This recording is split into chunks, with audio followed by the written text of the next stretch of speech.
You're watching FanDuel Sports Network, the home of the Marlins and Heat.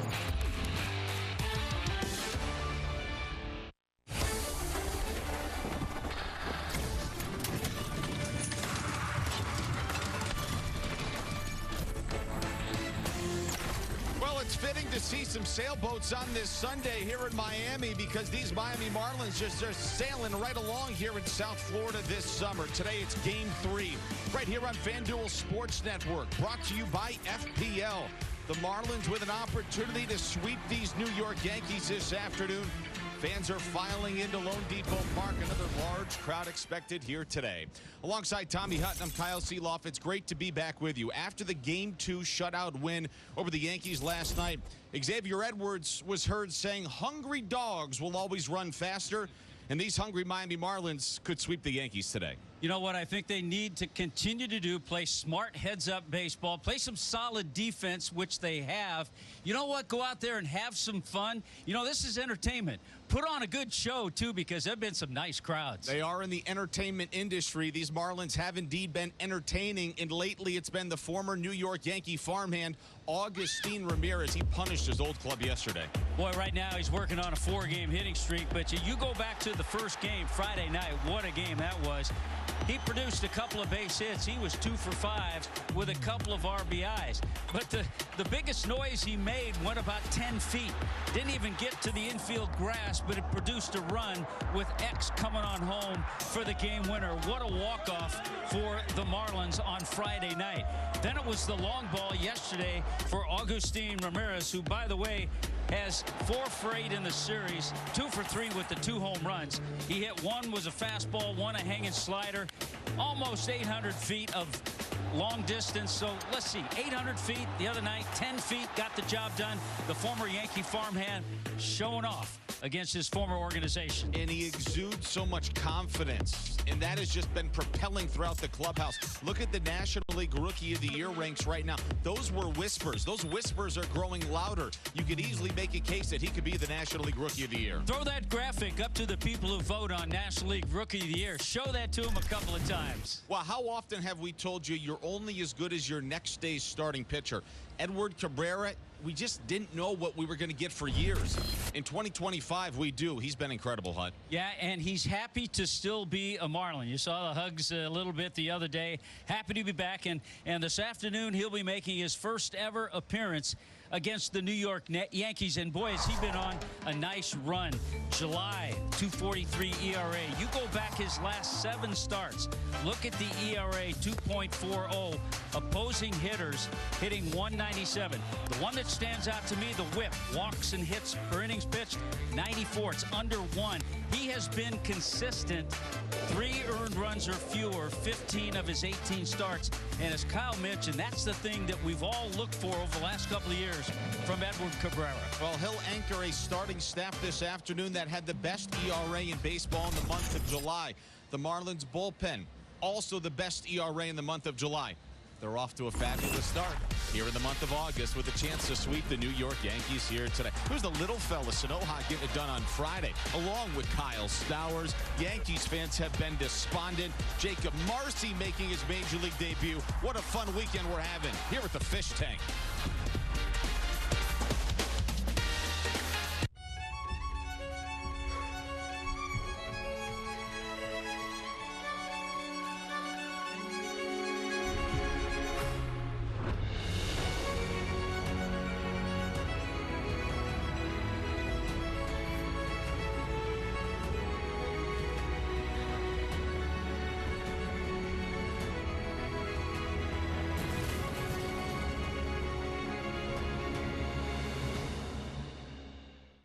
Attention Medicare beneficiary. What do the Leon 5 stars mean for you? The 5 stars mean that if you qualify, you can join Leon at any time throughout the year. Yes, since Leon is a 5-star health plan, you can join at any time during the year.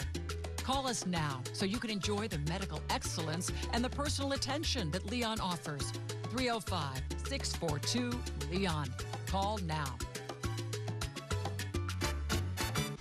Sick of overpaying for airline tickets? First Class Savings can save you up to 50% off air travel and more. With just one call, you can get exclusive and unpublished deals for airline tickets, car rentals, and hotel rooms around the world with no booking fees. Call the toll-free number on your screen 24/7 to get started now. Over 15% of airplane seats fly empty. The airlines are desperate to fill flights and are willing to offer big discounts to make sure they do. Our travel experts are standing by to offer you deals on flights, car rentals, hotel rooms, and travel packages around the world. No bargaining with airlines, negotiating with travel agents, or searching for deals yourself. Don't wait another minute. Save up to 50% on your next vacation without paying booking fees by calling First Class Savings now.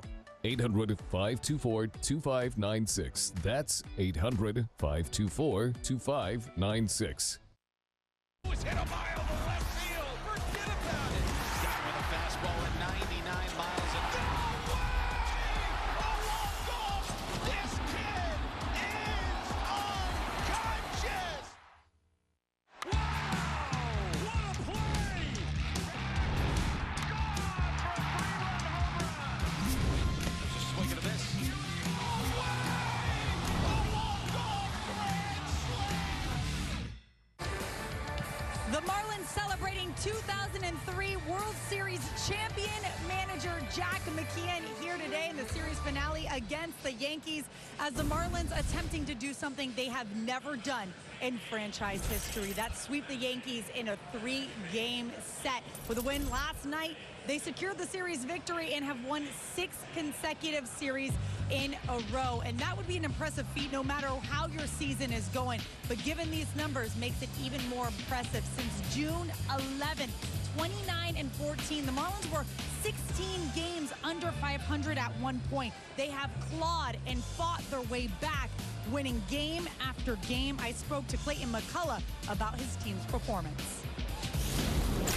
Very proud of how we've continued to trend as the season's gone along, and we all know that there's more ahead, and we have to continue to play at this rate and better, and continue to improve to continue winning games with what we have ahead. Every time they show up at the ballpark, there is an expectation now to win. And I think the losses sting more, and that's a good thing. And so it's not only, believing you can do it, but also in some ways proving to yourself that you can, and you can, go beat anybody home, road, and it's as much just the standard that you set with how you have to play to win games. I think they're seeing that and understanding that's what it takes every day. You don't get a day off in the big leagues. So we have to keep our foot down on the gas here as we keep going on. But it's certainly a group that will show up tomorrow, and I expect them to come out and look to sweep. With a win today, they'll be back at 500 for the first time since April 15th. Marlins fans, keep your brooms close. Fish go for 500 next.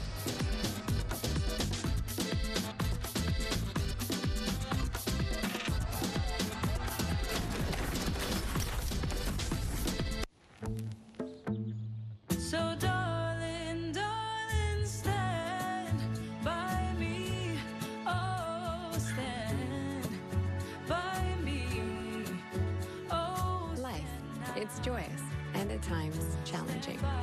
At Baptist Health, we stand by you with the expertise you need and innovation that makes a difference. Welcome to the warmer side of care. Welcome to Baptist Health.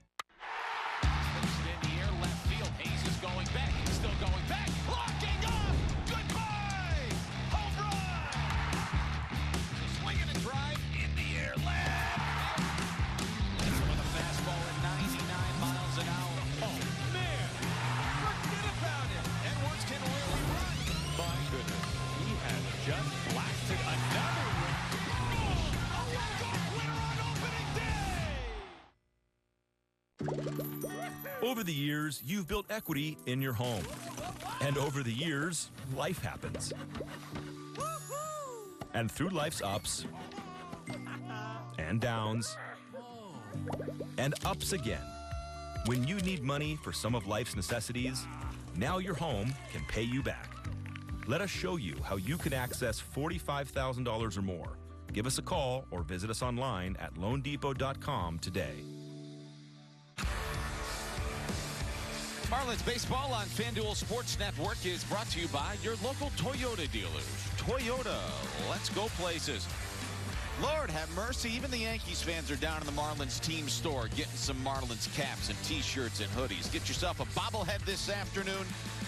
We had 32,299 in the building on Friday. 34,645 here at the Lone Dome yesterday afternoon for a 2-0 Marlins victory. Ocean Bank starting lineup for Aaron Boone's New York Yankees today. It'll be Grisham, Rice, and Bellinger, followed by Stanton, Chisholm, and Dominguez.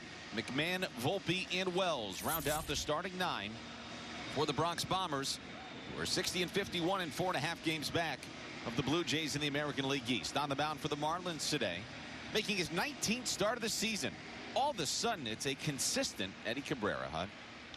Yeah, that has a ring to it just when you say making his 19th start. First ever against the New York Yankees. Go all the way back to June 11th. The Marlins were 16 games under 500. They're 54-55. Heard Kelly tell you an opportunity for the Marlins today to sweep the New York Yankees for the first time ever in a 3-game set in a regular season. Of course, they disposed of them back in the 2003 World Series. Special day here at the ballpark. Jack McKeon will join us on the broadcast in the 3rd. Clayton McCullough's boys are rolling. And we have, for the 2nd consecutive day, a pitch-com issue in the top of the 1st inning. Yeah, we had that issue, and we talked about it. I thought it was really a great job by Yuri Perez to settle in that 1st inning after issuing the walk to Grisham, then a stolen base, and there were a couple of disruptions with the pitch-com that he had to deal with. And he settled in and threw 6 shutout innings yesterday, allowing a couple of hits and 3 walks. He said after the game that the crew chief and the home plate umpire today, or at first base, I bet, or no, Alan Porter's behind the plate today. Alan Porter said after the game, and Yuri acknowledges, they said, hey, if they come out one more time here in the 1st, it's going to have to be a violation because we can't keep doing this. They actually went to the traditional finger signs. Which we talked about at the time, that they might have to do that. Yeah.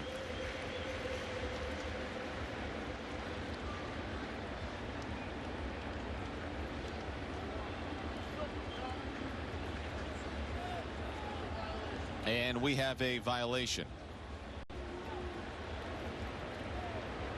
Well, while we deal with that, let's check out the racetrack defense. Stowers, Marcy, and Troy Johnston getting the start. They've taken some fly balls out there earlier.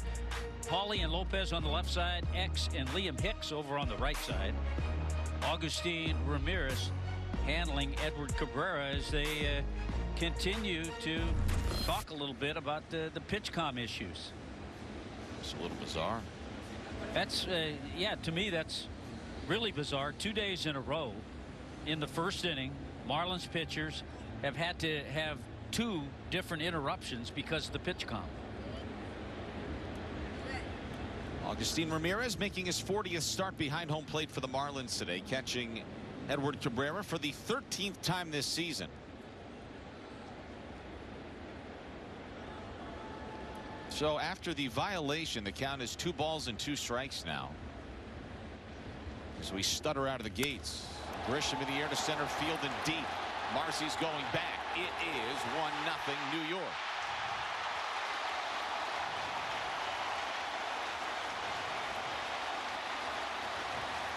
And I do think these issues with the pitch-com device might have just played a little bit of a factor. I totally agree. Grisham had the big day, the 1st game of the series, 3 RBIs, big home run. He was quiet in the ball game yesterday, as were a lot of the Yankee bats, but takes care of this pitch straight away center field, no doubt about it.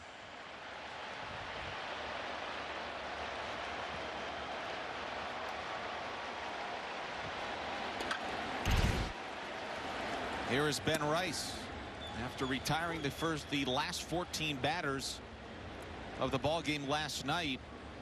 Grisham has gone deep to start this one here today. Yeah, number 20 on the year for Grisham. And Rice pops this one up. It's a big league pop-up. Liam Hicks has got it one away. You know, I have crazy thoughts once in a while, and the thought I had there watching Liam Hicks, thinking how easier that must be for him to catch that pop fly without all the catcher's gear. Play the backspin perfectly. So one away here in the top of the first after the Grisham homer. Here is Cody Bellinger, who's 1 for 9 this weekend. He was 0 for 4 in game 2. Playing in his 42nd career game against the Marlins.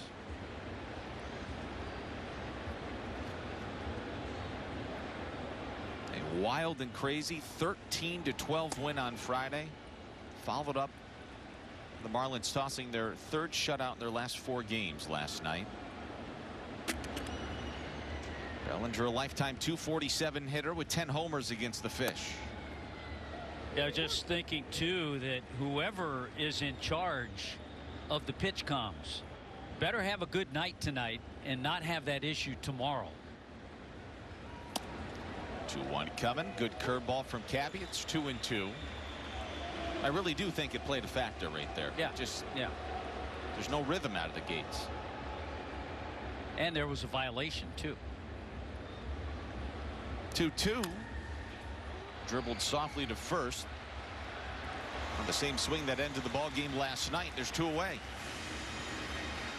We have talked so much about consistency with Edward Cabrera, and that's why it's been so nice to see this year. Making his 19th start, he actually has an opportunity, depending how deep he goes into this game, to surpass his career high in innings pitched at the major league level. And the other thing that's been really impressive, 15 of his 18 starts, 3 earned runs or fewer. That's consistency. Here is Giancarlo Stanton.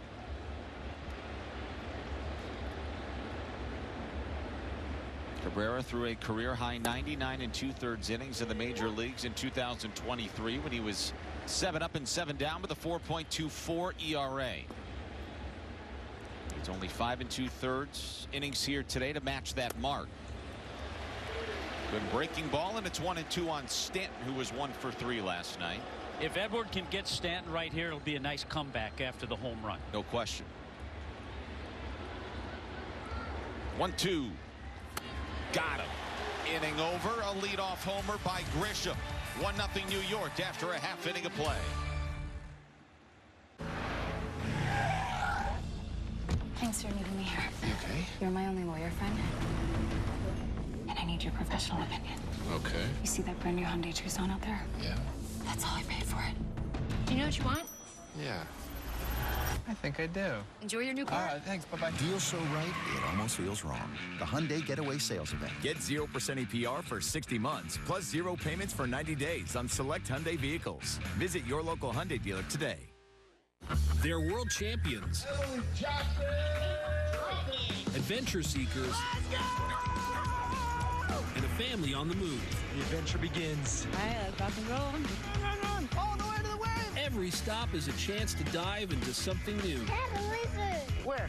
A fresh adventure, a new connection. Cheers. Because the best way to see the world is to share it. I like it. Here we go. Catch it all on Great Family Adventure. Some folks chase fish. Me, I chase the whole story. Are you ready? I'm hitting the road to fish the best waters in America. Woo! And meet the people who make these places special. Good one, Jameson. Every stop a new connection. There he is. Fish on. Every cast a new lesson. Look at this thing. It's huge. And yeah, a whole lot of fun along the way. Yeah, boy. Fish on! Let's go. Oh, my God. Catch it all on Road Trip Angler.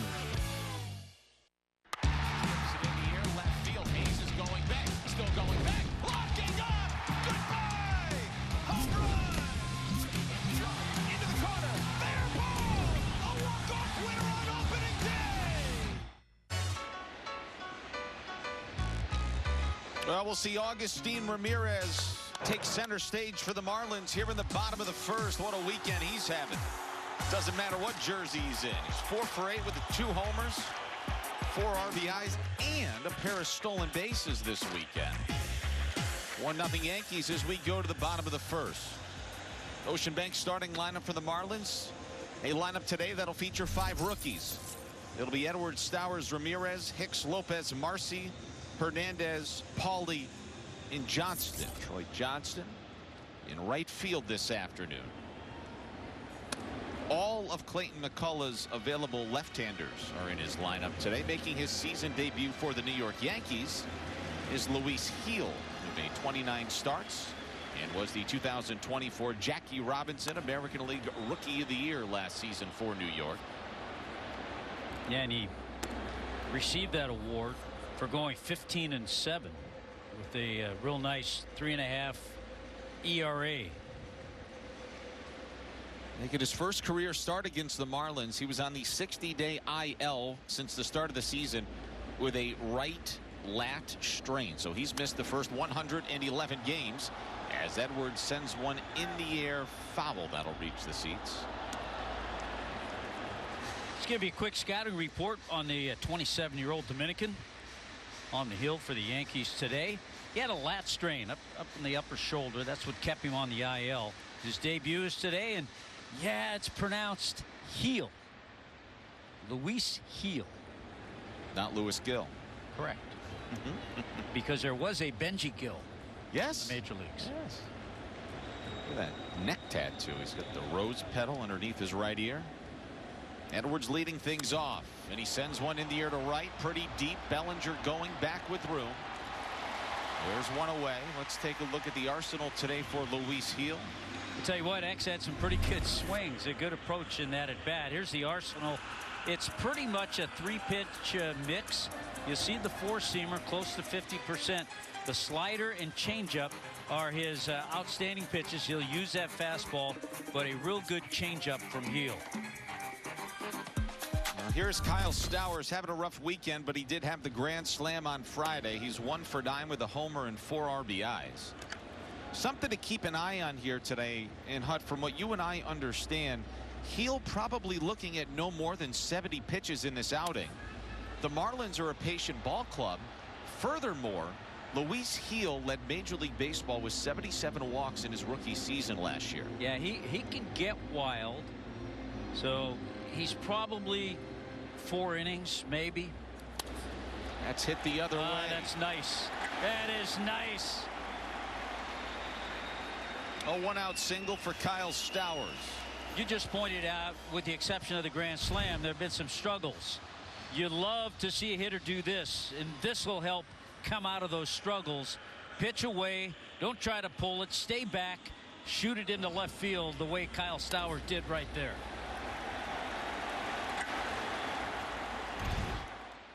So Stowers at first, and here is Ramirez. Augustine 2 for 3 with a pair of solo homers in game 2 yesterday afternoon. And he pops one in the air. Playable for McMahon, and there's 2 away. See what our racetrack defense has for us today. Jason Dominguez, Grisham, and Bellinger. We've seen that all 3 games. Around the infield, McMahon and Volpe, they've been the same on the left side. Jazz, Ben Rice gets the start today at first base, and Austin Wells behind the plate. Yankees trying to salvage a game this weekend against the Marlins. Told you there's 5 rookies in the starting lineup today for Miami. Well, the Marlins rookies accounted for all of the offense yesterday. 2 runs, 4 hits, the 2 homers, and 2 RBIs. Marlins first-year players have accounted for a major league leading 589 games played, producing nearly 40% of the team's runs this year. You were talking, Kyle, about Luis Gil. He did have a start against Nashville in AAA on Tuesday, and really went just 4 innings in that game.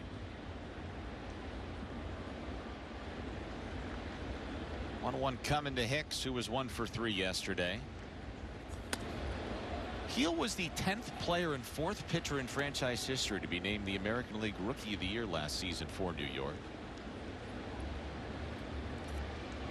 He's got a little bit of that tattoo below his neck going similar to the one that Sandy Alcantara features. Little Aroldis Chapman look too.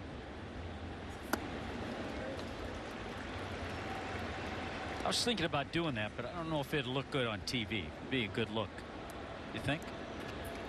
You could sport anything on TV and look fabulous. They're saying.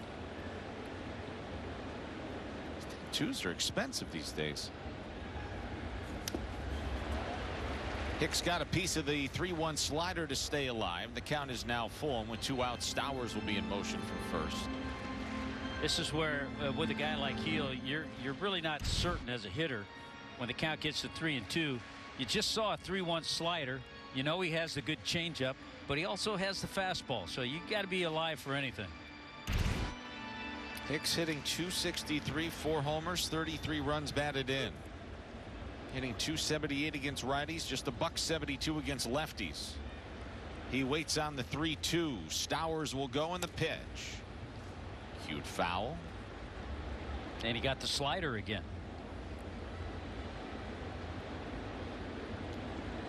Well, he's trying to make Luis Gil work for it here in the bottom of the first. He had 171 strikeouts last season, the second most by a Yankees rookie since Russ Ford in 1910.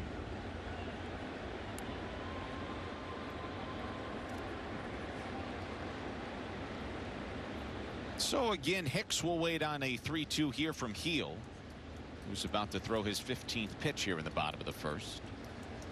Here it comes, and we'll do it one more time. Do it again, and Kyle Stowers getting a little workout at first base. Told you after Marlins loss on June 11th, they were 16 games under 500. The Marlins have a chance today to do what only 14 others have done all time. That's reach 500 in a season after being 16 plus games below 500. The most recent team to accomplish that feat is one that Peter Bendix is familiar with, the 2014 Tampa Bay Rays, who got back to 61-61 on August 15th of 2014 after they were 18 games below 500. What a run here for the Fish. And a stretch now that's lasted nearly 2 full months. And again the 3-2. That misses low, ball 4. And the Marlins have 2 men on base for Otto Lopez here in the first. We've talked about this the entire series. The type of at-bats and approach that the Marlin hitters have had against the Yankee pitching staff. That was a great at-bat, great approach by Liam Hicks, wore him down and finally drew the walk. It's Pedro Guerrero and Derek Showman, hitting coach and assistant hitting coach. They've got to be thrilled by what they've seen from their ball club lately. They are total menaces with 2 outs as well, as Lopez watches a changeup downstairs. So Heel's inability to put away Hicks is going to force him to throw maybe even an extra 10 pitches here in the first. Yeah, and the Marlins also have a hitter up there who's been tremendous this year, runners in scoring position, Otto Lopez. Just 1 for 7 is Otto in this series as he lays off a slider. Missed low. It was called a strike. It's 1-1. Alan Porter, the crew chief behind the plate today. Alex McKay's at third. Chris Siegel's at second. Jim Wolf is at first.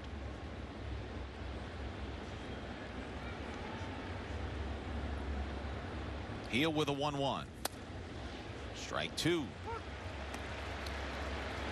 Got a feeling right now he feels really comfortable with his slider. He's used that pitch a lot this inning. Marlins looking for a big hit here in the bottom of the first. Trent Grisham with a leadoff homer in the top of the first inning. Yankees lead 1-0. Remember, they also had leads of 6-0 and 9-4 on Friday before they blew it. There's Grisham. He's halfway home to like a Raleigh Fingers mustache there if he wants to keep it going.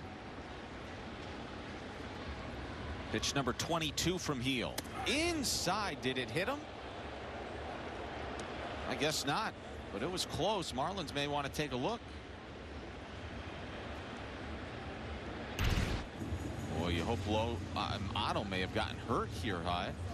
Sometimes you bend out of the way that quickly. You hope you don't contort yourself too much. Oh, jeez.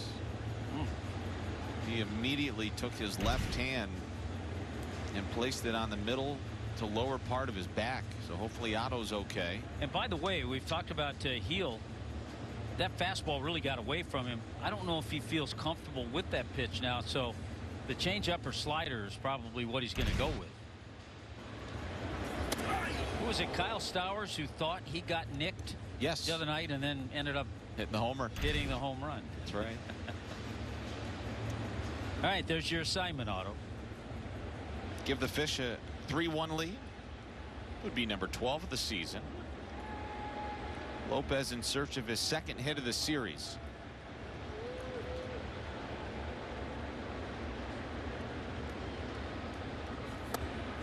And a 2-2 slider misses, and the count is full on Otto. And you've got the uber patient Jacob Marcy, who's playing in just his third career major league game on deck.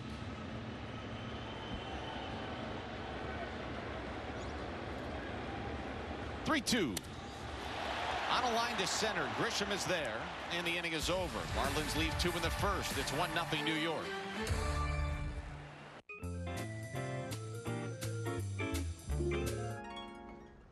Whoa. What? What Billy's trying to say is moving doesn't have to be stressful. Good Greek is the only company that offers total relocation solutions. Whether you're buying or selling a home, packing up and moving, simply call the Good Greek. That one's gone! Good Greek moving and storage. Your superhero movers. Attention Medicare beneficiary. What do the Leon 5 stars mean for you? The 5 stars mean that if you qualify, you can join Leon at any time throughout the year. Yes, since Leon is a 5-star health plan, you can join at any time during the year. Call us now so you can enjoy the medical excellence and the personal attention that Leon offers. 305-642-LEON. Call now.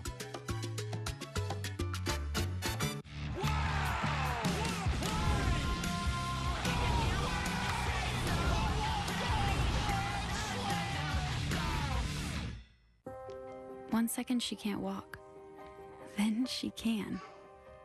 1 second you're single, and then you don't want to be. 1 second it's a pipe dream, and the next it's a dream come true. 1 second you feel safe, and then The police are on their way. well, you still do.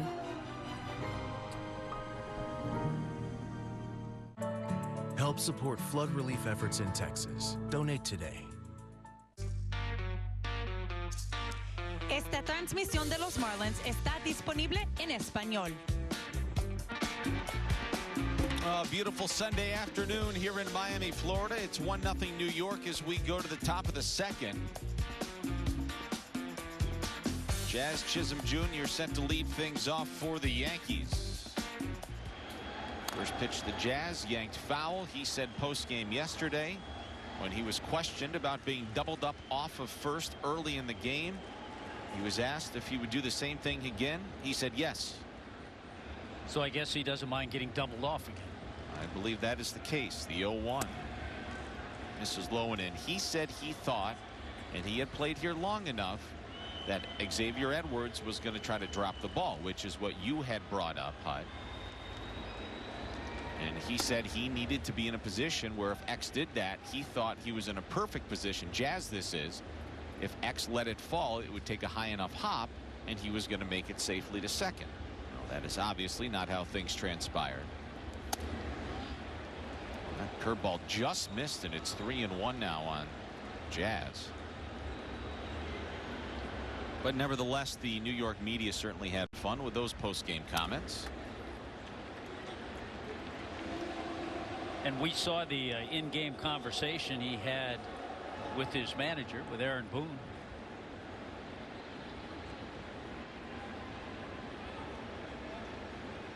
And Boone also said after the game, I'm never going to take him out in that situation. There's no need to punish a player. He felt as if He wasn't dogging it. He just didn't make a prudent decision. 3-2. Ripped to right. Johnston has got it, and there's one away. First chance for Troy Johnson in the big it's leagues. amazing. He's first baseman by trade. He has played some outfield. And earlier this morning, he was in right field taking a lot of fly balls. He took some fly balls. I don't think he took a sinking line drive quite like that, but he played it nicely. That is not an easy catch to make. He made it look easy as Dominguez watches a ball.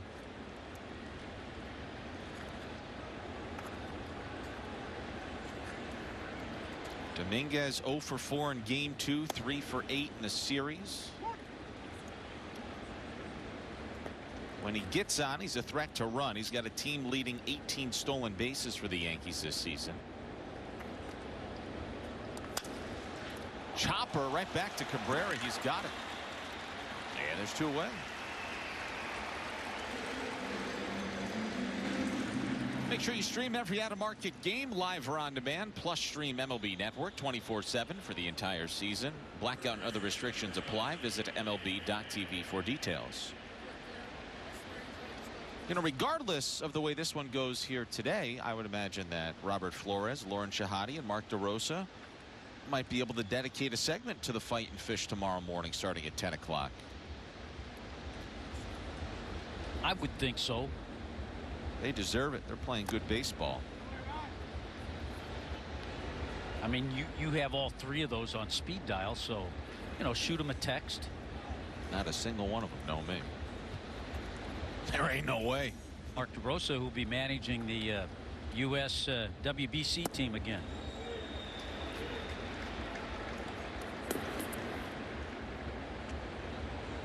Well, that Team USA World Baseball Classic captain.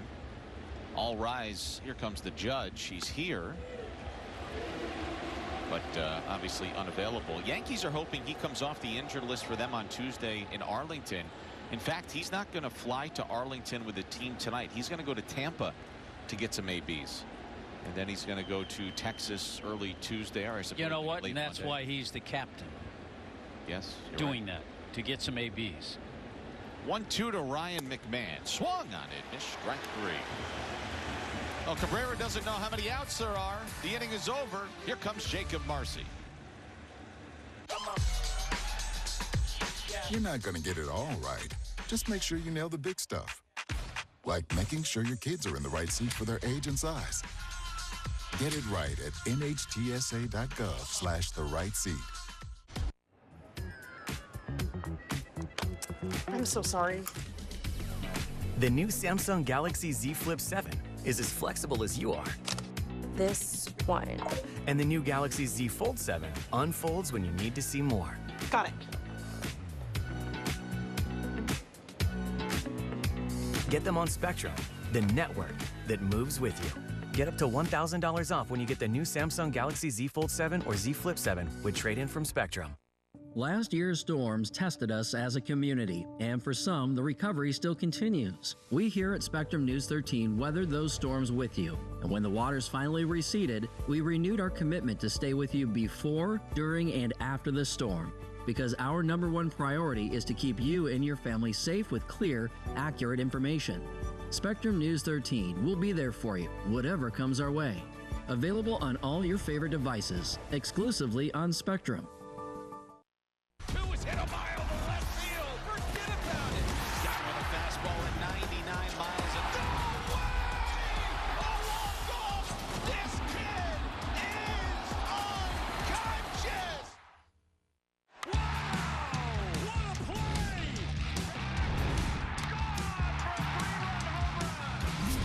There's a swing and a miss. No way! A walk-off grand slam. Center fielder, number 87, Jacob Marcy. Well, Jacob Marcy set to lead off the home half of the second inning for the Marlins, and what a fabulous start he's having to his major league career. 24 total pitches in the bottom of the first inning for Luis Gil. Marcy leading off the second. He's very patient, and it's 1-0. He has had, Kyle, 8 plate appearances in this series. He's seen 44 pitches and faced now 7 different pitchers. He's fitting right in. Ground ball to second. Jazz has got it. Throws him out. 1 away. Let's go downstairs and say hello today to Kelly Sacco. Kyle, Tommy, it's been a special day here at the ballpark honoring Marlins 2003 World Series champion manager Jack McKeon. We all know that Dontrelle Willis played a pivotal role in that 2003 World Series season. He was an all-star, he was a Rookie of the Year, and he finished the regular season with a 14-6 record and a 3.30 ERA. But the D-Train struggled in his first 4 games in the postseason, giving up 12 runs across 9 innings pitched. Now, Dontrelle told me yesterday that when they're on the plane flying to New York for the World Series, Jack McKeon gets up, walks all the way to the back of the plane, which is where Dontrelle was sitting, and tells him, hey, we don't win this without you. Dontrelle told me that that comment from his manager took away the fear he was thinking that he was going to ruin it for them all, and helped him get it together for the guys on the plane. Dontrelle went on to hold the Yankees scoreless through 3 2/3 innings pitch out of the pen. And guys, it's just another sign of what a great players manager Jack McKeon was. Yeah, it's a great story, Kelly. He knew how to handle guys. He knew what needed to be said, or maybe at times something didn't need to be said. After seeing Jack, and he is scheduled to join us in the bottom of the 3rd at 94 years young today. If Clayton McCullough said earlier this morning, you know what, Jack, I think I'm going to go do a nice lunch and dinner with the family today. If you could handle this for me, Jack would be all in. He'd be in. Now, Jack is scheduled to join us in the 3rd. He is one conversation away from joining us in about the 7th. He's got a lot of things going on today. A lot of stories to tell. Yeah. He gets stopped by 1 or 2 folks. He might actually end up on the post-game show. He loves to talk. 2-2 here to Heriberto Hernandez. Misses low and away, ball 3. So another 3-ball count for a heel early in this game, who threw 8 total pitches to the first 3 Marlins in the bottom of the 1st, and then needed 16 total pitches to get the final 2. And there's ball 4. Second walk of the afternoon issued by Luis Gil. And let's get you a quick message here from FPL. At FPL, we plan for storm season all year long, training teams to act at a moment's notice. FPL, working for you every single day. Well, we know the Marlins love to be aggressive. We'll see if they try to push and force the envelope here with Luis Gil this afternoon, making his first start of the season. Graham Pauly at the plate, and it looks, at least to me initially, Hud, like they're just going to wait him out here today. Yeah, they are, and they feel their bullpen's in pretty good shape for this one, knowing that they're going to have to dip into it. Only question is when.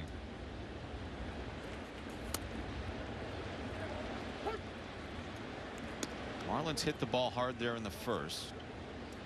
Make sure you stream Marlins baseball live on the FanDuel Sports Network app, presented by T-Mobile. The best coverage in the game. 1-1.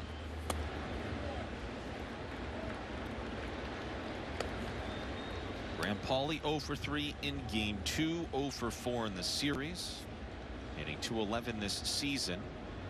At his first homer of the year in St. Louis earlier in the week. 2-1 coming. But first, the throw to first. I saw another note today about the Marlins that playing in different situations. They're 27-21, so 6 games over in day games. Playing well. 2-1. Outside, ball 3. I think youth has something to do with that. Able to bounce back after a night game.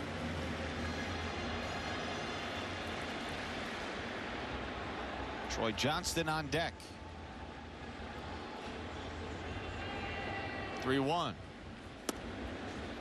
That's his go-to pitch right now. He hasn't thrown many fastballs or changeups for strikes. He's had 4 3-ball counts. And he's 37 pitches deep into his season debut.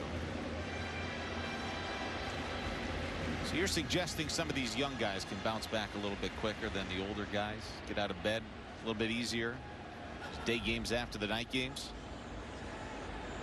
3-2. Hernandez stops after he started, and Paulie hits that fastball at 98 foul. Yeah, he went with the fastball there.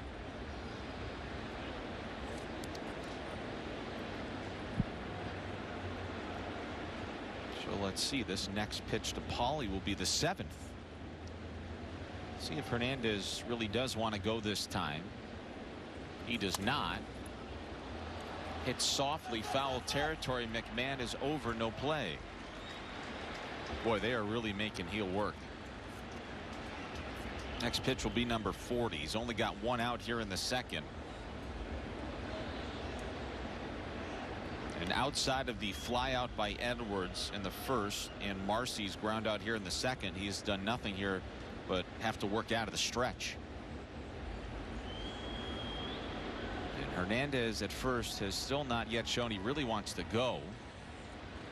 Stops again, and the 3-2 misses outside, ball 4.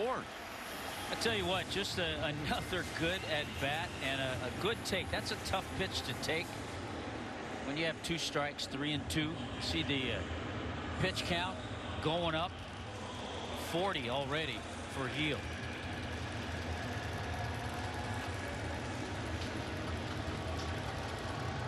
So back-to-back one-out walks issued by Heel, and here comes Troy Johnston, who has a very good eye at the plate as well.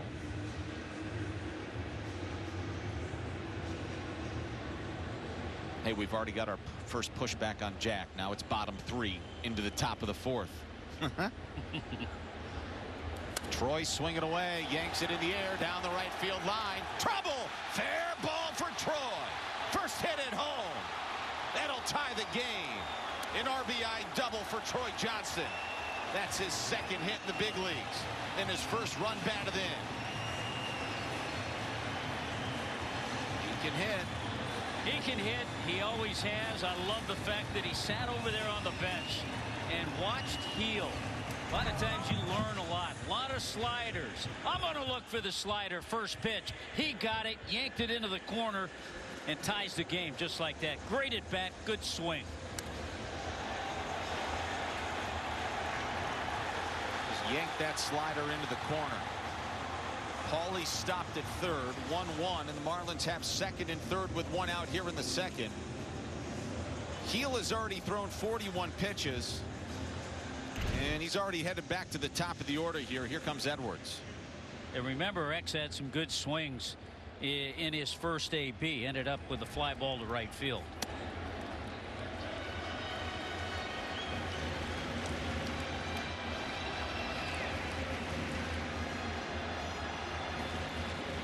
One ball, no strikes to count on Xavier Edwards. Johnston at second, Paulie at third in the pitch. Outside, ball 2. He's not careful. This thing is going to get away from him in a hurry. This is such a perfect example of hitters knowing that a guy has struggled with control, and hitters that have really been patient and putting together good at bats. Now the 2-0. Edwards swings, lift it in the air. That'll reach the seats and go foul. Xavier not happy with himself swinging at that pitch. A little up, might have been a strike, but it was a little up. But he is looking for something he can at least drive to the outfield with one out to maybe get that run in from third. Primarily sliders this afternoon for Heel.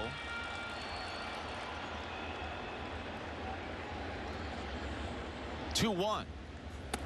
Ball 3.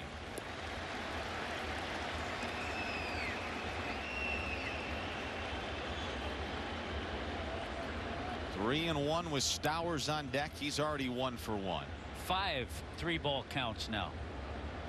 3-1 coming from Heel. Edwards swings up the middle. Base hit. And the Marlins take the lead here in the bottom of the second. Told you he had good swings his first AB. Just an absolute rope up the middle. hit it so hard that Troy Johnston had to pause. He had to make sure this ball got by Volpe. Watch Troy. He's got to pause. All right, it's by him, so he's not able to score. But a solid swing brings home Paulie. Good base running there by all parties involved. And here comes Matt Blake to have a conversation with not only Heel, but the rest of this infield. Because I'm telling you, this is on the verge of getting ugly in a hurry for Heel making his season debut here today. 2 runs are home. Heel has walked 2, and now he's allowed a double and a single. And a pair of runs batted in by both Johnston and Edwards, and the Marlins lead. And there is a little bit of activity and some loosening out there in that Yankees bullpen. A little sooner than they thought.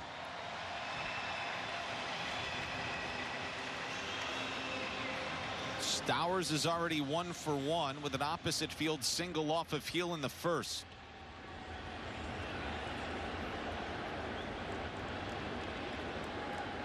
Hitting .240 with 7 homers with runners in scoring position this season.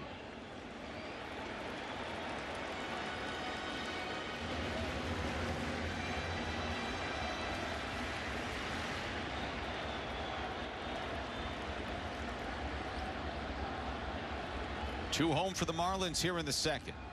Stowers waits on the 1-0. Let's take a look, and here is our stats with Lowe's this afternoon for Game 3. Highest slugging percentage in a season for the Marlins since 2000. Stowers currently 5th on the list, trailing Cabrera, Floyd, Delgado, and Giancarlo Stanton. 1-1. Stowers in the air, left field, pretty deep. Dominguez over in the corner, and he makes the catch.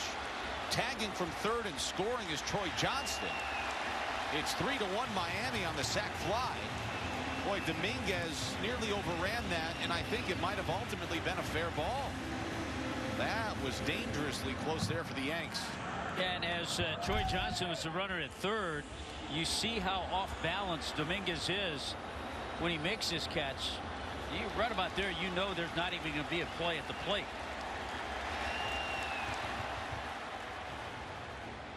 All right, job well done. That's the little things. That's being a good teammate right there. Now looking for a hit, just looking to drive his buddy Johnson home from third. And here is Ramirez with speed at first. Marlins making Heel pay for the back-to-back one-out walks that he issued. Ramirez is 0 for 1. Yeah, you're absolutely right. The 2 walks in this inning, and then the double by Johnston. The 2 walks have scored. So you love to make a pitcher pay when he can't find the strike zone.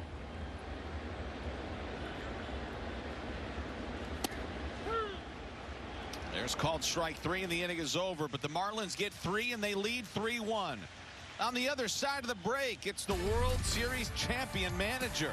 Oh, he's one of the best in the business. Stories for days. Jack McKeon will join us next.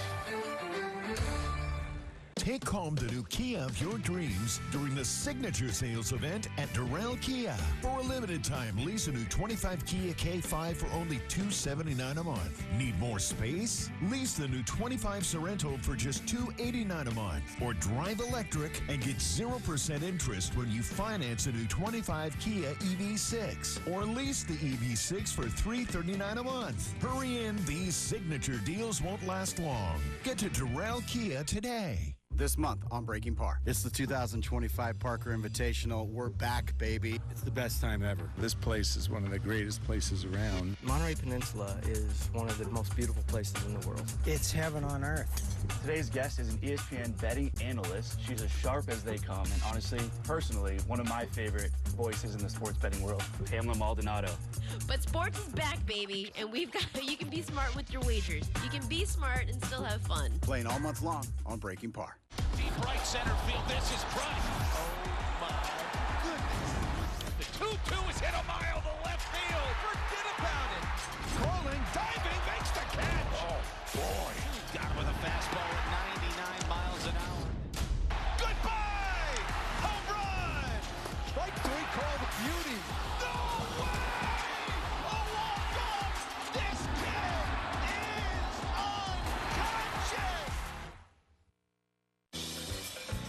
Well, we are back here at loanDepot Park as we go to the top of the third on a very special day here in Miami. Inducted into the Marlins Hall of Fame, the one and only Jack McKeon, the 2003 World Series champion manager, who at the time managed a bunch of young guys. They weren't household names. They were pesky.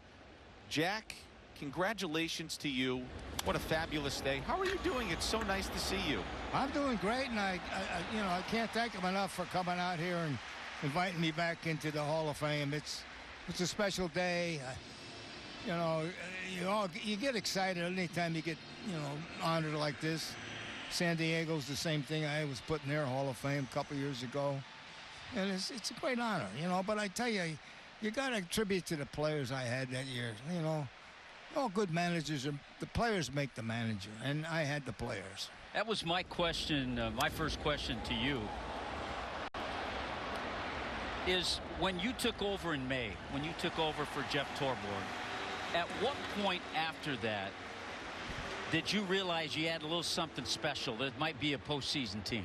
Well, I'll tell you, Tommy, I said that a year and a half before that, when I was sitting in the dugout playing against the Marlins with Don Gullett.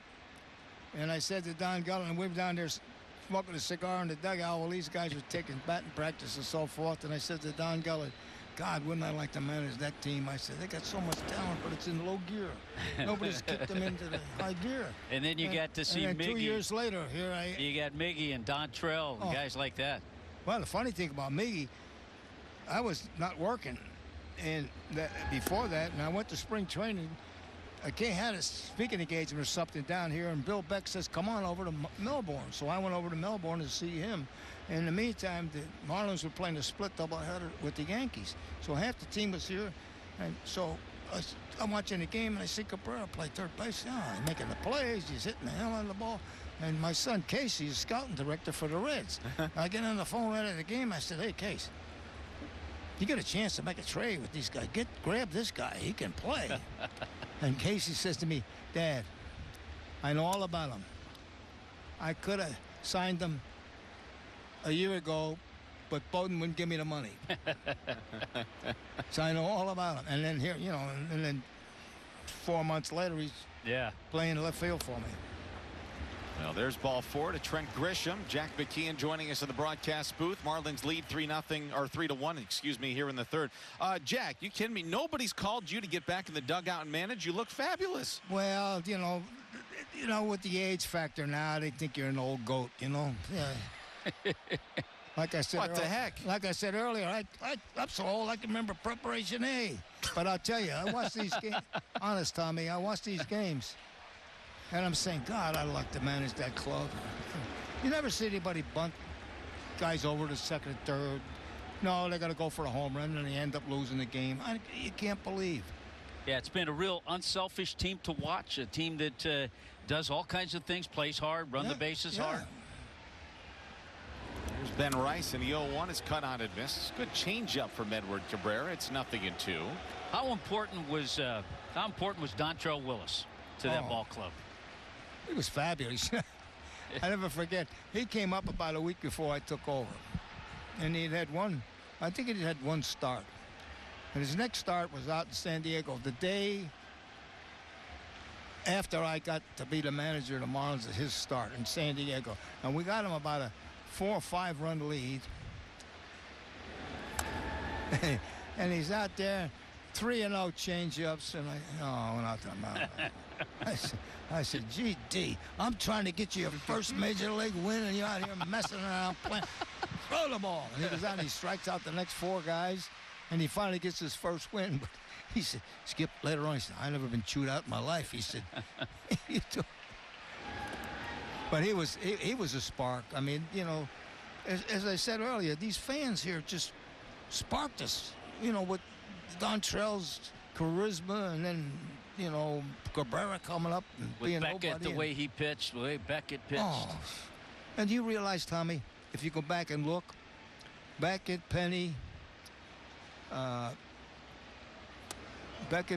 Willis, well, Beckett and Penny and Pavano.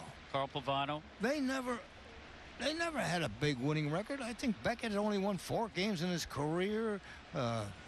the other guy, Penny, maybe 7, and maybe Pavano had about 8. That was it. The key guy was Redmond, who had, he had a little longer career. Ben Rice in the air to deep right center field. Marcy's back on the track with room. The inning is over. Jack, you got one more half inning in you for us. Oh, yeah, no question. I'll be here all day if you want me.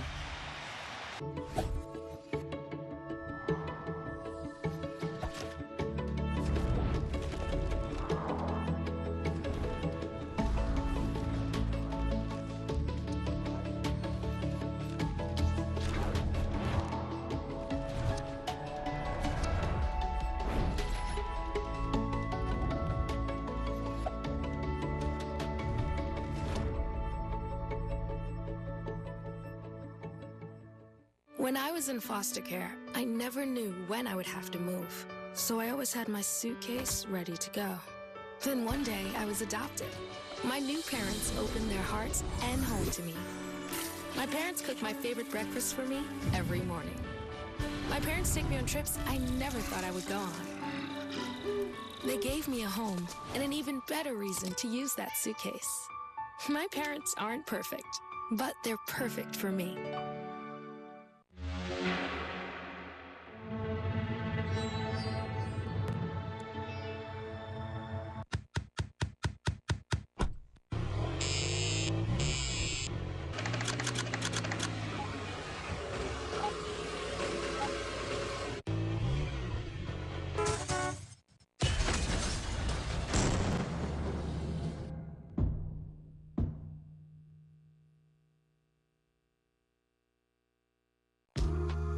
I know you're going through a lot. I wonder if you know that we can get help. Let's see how far we can go. Love, your mind. Well, back here at loanDepot Park as we go to the bottom of the third. Look at some of these shots from the parade years ago. Jack replaced Jeff Torborg after that 16-22 start. Marlins went 75-49. Earned the wild card berth en route to a World Series championship. Welcome back inside the broadcast booth. Tommy Hutton, 2003 World Series champion manager Jack McKeon with us. I'm Kyle Seeloff. Jack, this coat looks beautiful. Now you joked. Is you keeping this? You returning this thing? You said. Well, I got a phone call that they presented to me from some clothing company downtown, and they said, "Hey, get this jacket back by 3 o'clock." Fits good.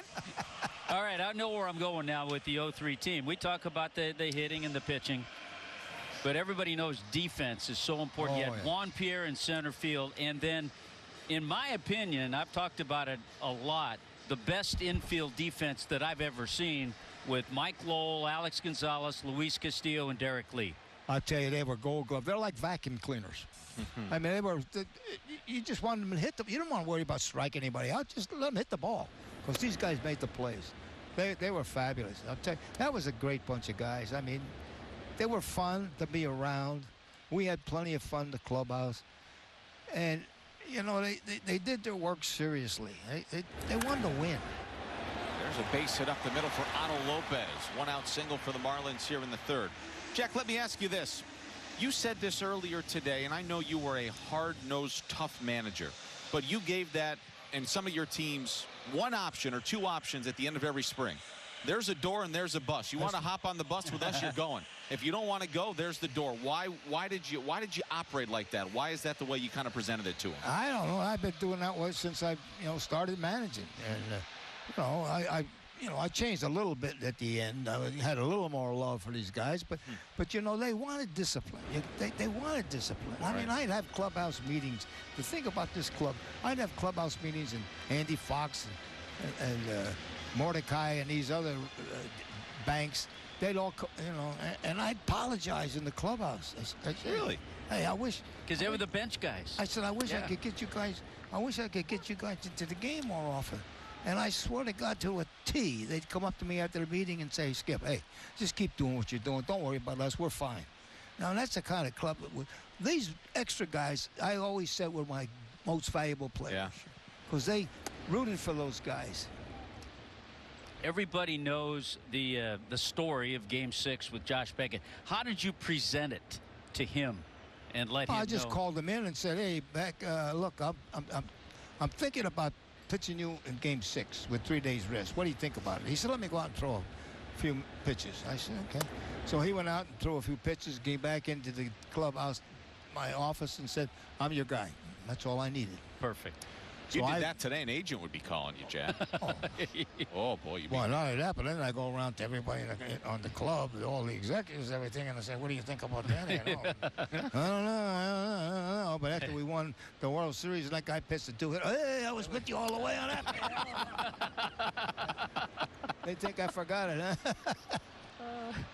Jack, how much baseball do you find yourself watching on a daily basis still? Well, I watch about at least 2 or 3 games a day. Oh, my goodness. Yeah.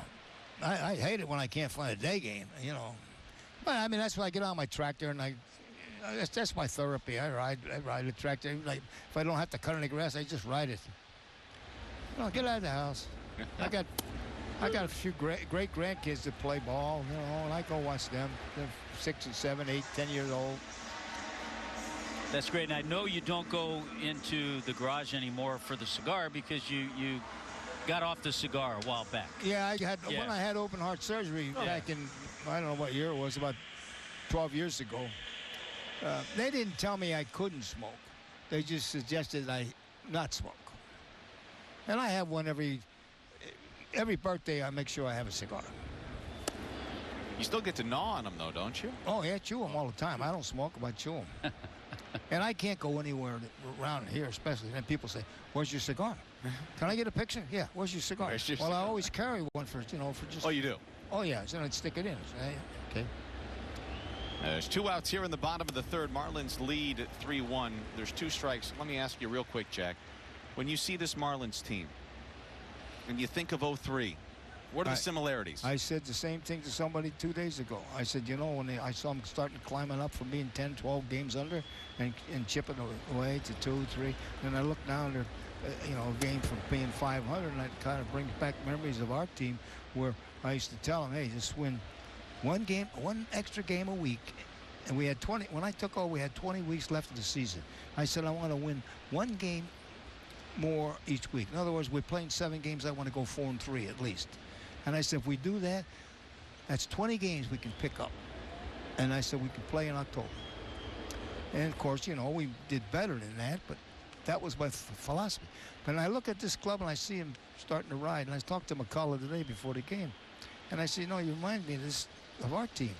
And I said, once you get this momentum going and this, you know, this little ride that you're on, if you can keep it, you can keep going all the way to the playoffs. Unbelievable. 94 years young, and you've never looked better. Jack, congratulations on an amazing Thanks, day. Jack. Thank you. Thank you. Hey, Thanks, and Tommy. we didn't even talk about Pudge behind the plate. Well, I could talk about all those guys, but, you know, it was great. Great time. And you guys, the broadcasting, the media was outstanding. They really supported us. Thank you, guys. What do you got there, Larry? Time machine? You gonna go back and see how the pyramids were built or something? Nope. Ellen and I want to go on vacation, so I'm going to go back to last week and buy a winning lottery ticket. Can I come? Only room for 1. How am I getting home? Sitting on my lap like last time, Ronald. Fine, but I'm bringing this. All right. Or you could try one of these savings options. The right money moves aren't as far-fetched as you think. There it is. See? Told you it's going to all work out. Thanks, future me. Sick of overpaying for airline tickets? First Class Savings can save you up to 50% off air travel and more. With just one call, you can get exclusive and unpublished deals for airline tickets, car rentals, and hotel rooms around the world with no booking fees. Call the toll-free number on your screen 24/7 to get started now. Over 15% of airplane seats fly empty. The airlines are desperate to fill flights and are willing to offer big discounts to make sure they do. Our travel experts are standing by to offer you deals on flights, car rentals, hotel rooms, and travel packages around the world. No bargaining with airlines, negotiating with travel agents, or searching for deals yourself. Don't wait another minute. Save up to 50% on your next vacation without paying booking fees by calling First Class Savings now. 800-524-2596. That's 800-524-2596. Two is hit a mile to left field. Forget about it. Got with a fastball at 99 miles an hour. No way!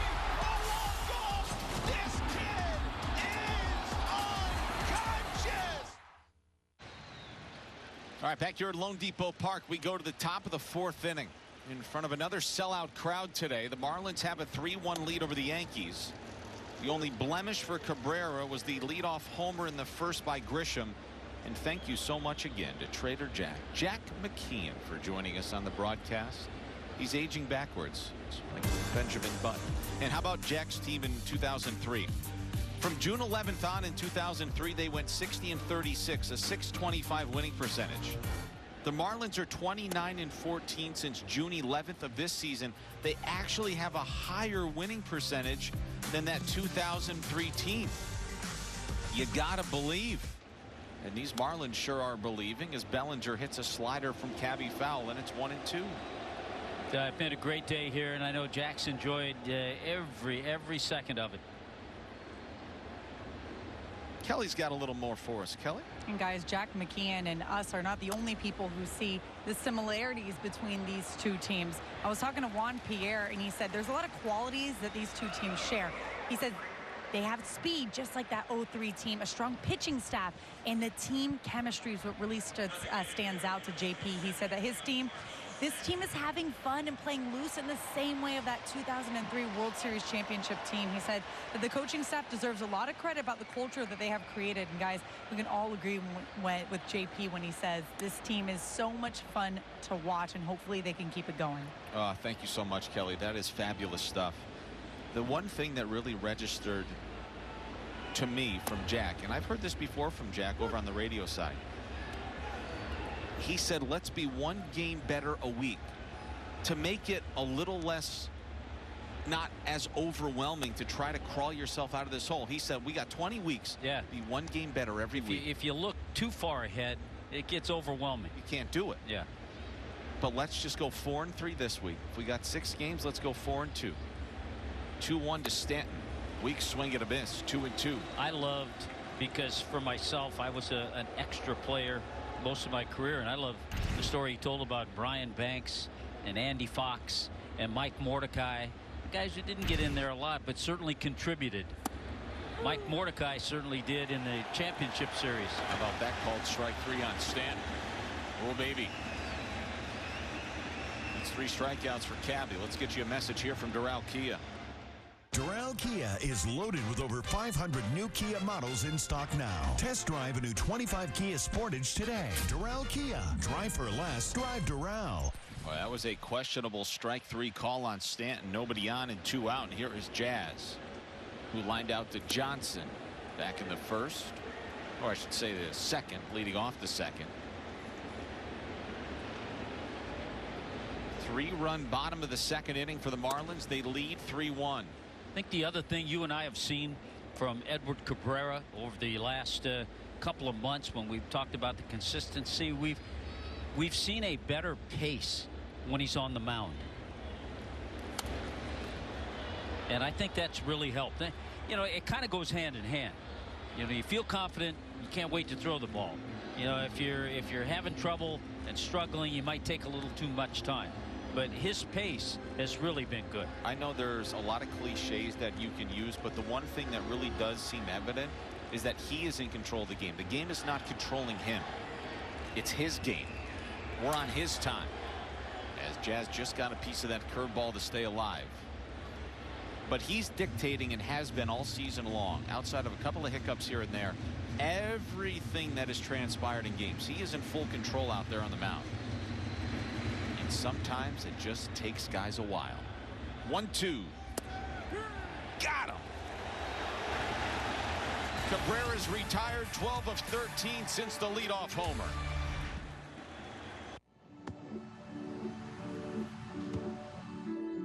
I don't remember how it started. Go to that. Our back and forth. It always came back. Dad! You probably don't remember what you told me. That was perfect. But I heard every word.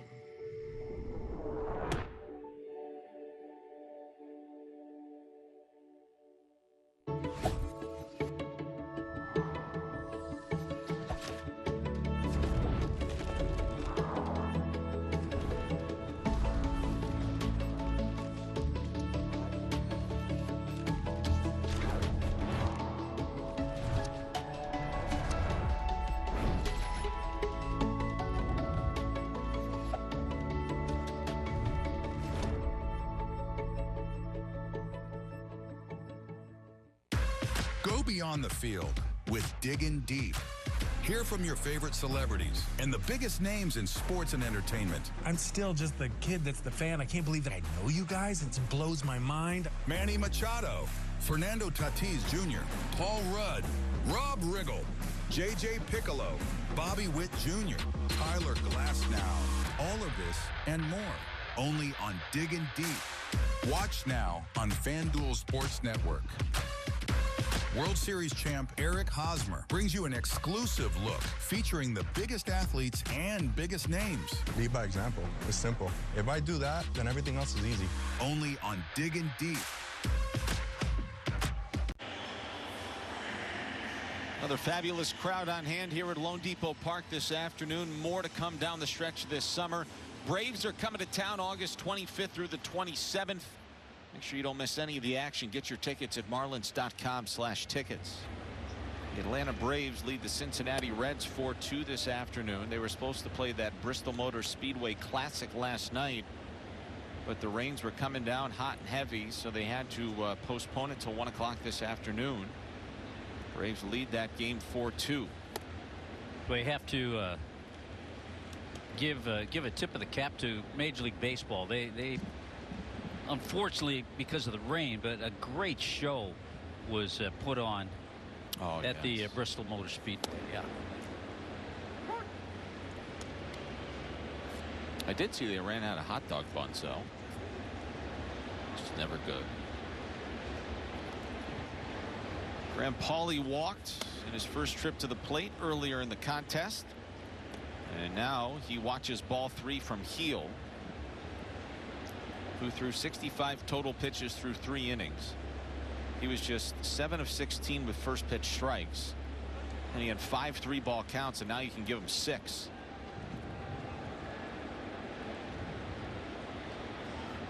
Maybe Pauley could get himself a good fastball rate here. He got a fastball and missed high ball 4. You know, we talk about the 3-ball counts, and yes, some of that is attributed to the pitcher, to Luis Heel, but you also have to talk about the approach and the at-bats and the takes of close pitches that the Marlins hitters have had. Well, the 1 walk he issued in the first inning did not come back to bite him. The 2 in the second did. Both of those walks scored. Now he's issued his 4th walk of the game. It's a leadoff walk here to start the 4th, and here is Troy Johnston, who skips out of the way of ball 1. Johnston collected an RBI double in his first major league RBI back in the 2nd. As a part of that 3-run 2-hit bottom of the 2nd inning for the Marlins, who lead 3-1 here in the 4th. Johnston waits on the 1-0. Strike 1. 6 straight series wins for the Marlins. 3 shutouts in their last 4 games. A chance for the first time in franchise history to sweep the Yankees in a 3-game set in the regular season here today. Boy, there's just so many positive numbers. 12-4 over their last 16 games.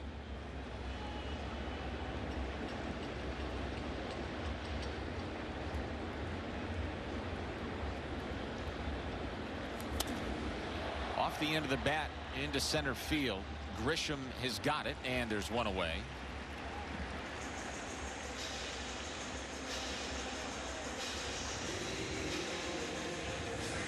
So 74 pitches for Luis Heel. And there is action in the Yankees bullpen. Left-hander Brent Hedrick is loosening. You have to wonder if he might be getting ready for Stowers, who's on deck. He tossed a scoreless 6th inning on Friday night. 3-1 Marlins here in the 4th. Here is Edwards.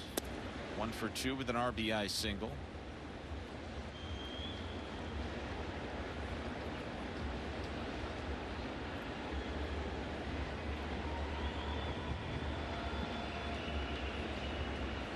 Pauley at first. 1 away, bottom 4. And the 1-0 to X. Missed outside. By the way, you mentioned earlier the other Yankee pitchers that have won Rookie of the Year, as Heel did in 24. Dave Righetti, Rookie of the Year. 1981. Stan Bonson, an old teammate with Montreal. He won in '68. And this guy, I think I had his baseball card, Bob Grimm.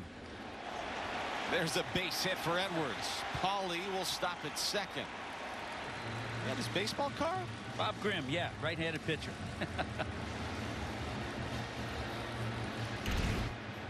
First and second now with one out. Here's the pitch to X. Boy, it's so fun to watch it. Remember, we go back to that first AB. It ended in a fly ball, but X had some good swings, and he has continued that trend. Second base hit today. His first one was an RBI single up the middle. This ball, he drives well the other way. He's climbing closer to 300. Yes, he is. I am becoming more and more convinced with each passing series, win or lose, and the Marlins have done plenty of winning. When these teams leave town or we get out of town, they must think to themselves, thank goodness, because we're tired of playing them. And here comes Aaron Boone, and that's going to be it for Luis Gil today. He's going to take his righty out of the game after 77 pitches. And Brett Hedrick is going to come on in a bit of a pinch here in the bottom of the fourth. Marlins lead 3-1. A call to the bullpen. More when we return. You know that feeling when you step out onto a trail and you have no idea what's around the next bend? Bye, buddy. That's my favorite part. Woo! Unbelievable. I've hiked a lot of trails, met a lot of amazing people, and learned one thing. That's that adventure isn't just about the miles, it's about the moments. Cut that, please. Don't cut that. Turns out, are we there yet is the wrong question. The real question is, how did we get here? What is there to say? This is breathtaking. Catch it all on Epic Trails. I'm always searching for the next incredible place to paddle. Wow. Every destination has a story shaped by water, adventure, and the people who call it home. Out here, every stroke takes me somewhere new, through history, through culture, and through nature's raw beauty. Catch it all on Facing Waves.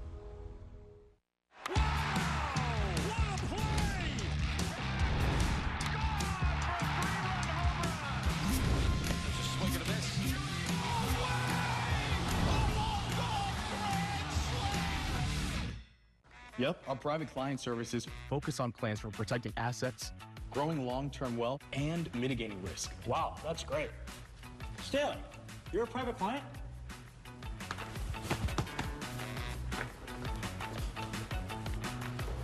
How much does he make? Sorry, that's private. Amerant, hometown bank of the Miami Marlins. Billy, you too? Well, make sure you get yourself ready. Jose Altuve and the Houston Astros coming to town. Or Jesus Sanchez's Houston Astros coming to town beginning tomorrow night. Get yourself some 4 for $44 deals, $1 kids tickets, and a whole lot more. Go to marlins.com/tickets. We'll see you here at loanDepot Park tomorrow night. They had a little dust up with the Red Sox yesterday. Suppose the irony was that the Astros thought that the Red Sox were stealing their signs. Kyle Stowers is batting, and he waves and misses at a slider from Hedrick, and it's 0-1. Well, the Red Sox and Lucas Giolito took care of the Astros today quickly, 6-1. Giolito with a terrific game.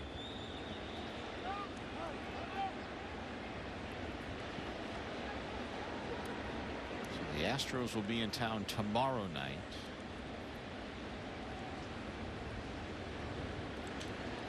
Jason Alexander will start for the Astros tomorrow. Ground ball and foul outside of first. Out of the reach of Rice, it just barely missed. Well, look at this fabulous crowd here at loanDepot Park today. And get this. So we had a little north of 32,000 Friday, a sold-out crowd of 34,645 yesterday. Should we surpass 33,058 today, and we will, this will be a sellout. It's going to be the largest ever attended series in the history of loanDepot Park. In the air, and they might be coming to their feet. 6-1 Miami. A 3-run bomb by Stowers.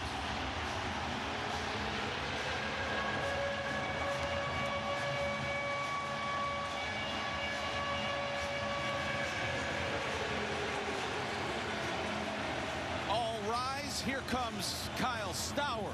New York, meet Mr. Stowers. You met him the other night with a grand slam. You bring in a lefty to work him. He's hit lefties all year, and he launches one for a 3-run shot. And bust this baby wide open here in the 4th. And this sold-out crowd did indeed come alive. Here's the swing.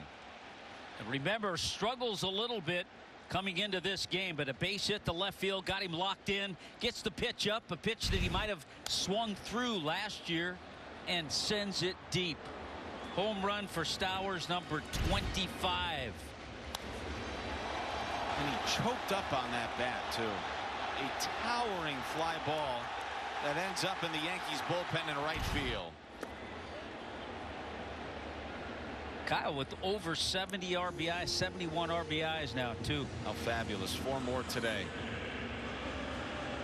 Ramirez punches out swinging. Second time he struck out today. Derek Showman with his hand on the back of Kyle Stowers.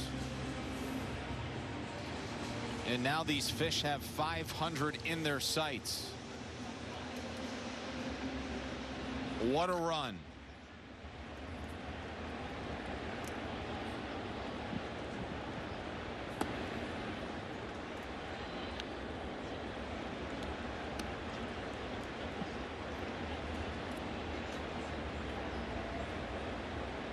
Stowers with a pair of grand slams this season, 3 3-run homers.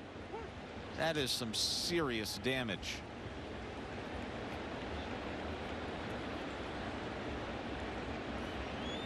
That was the first homer for Kyle Stowers off of a left-handed pitcher this season, as Hicks sends one in the air to left. Dominguez measures it. He's got it, and the inning is over. The damage is done. Kyle Stowers with number 25 on the season. He's got 4 RBIs here today. And after 4, the Fish lead 6-1. You care for the house, the kids, and our future.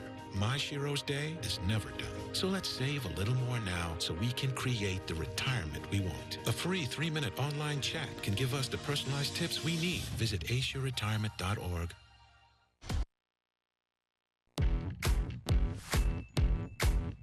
Are you ready for the ultimate entertainment experience?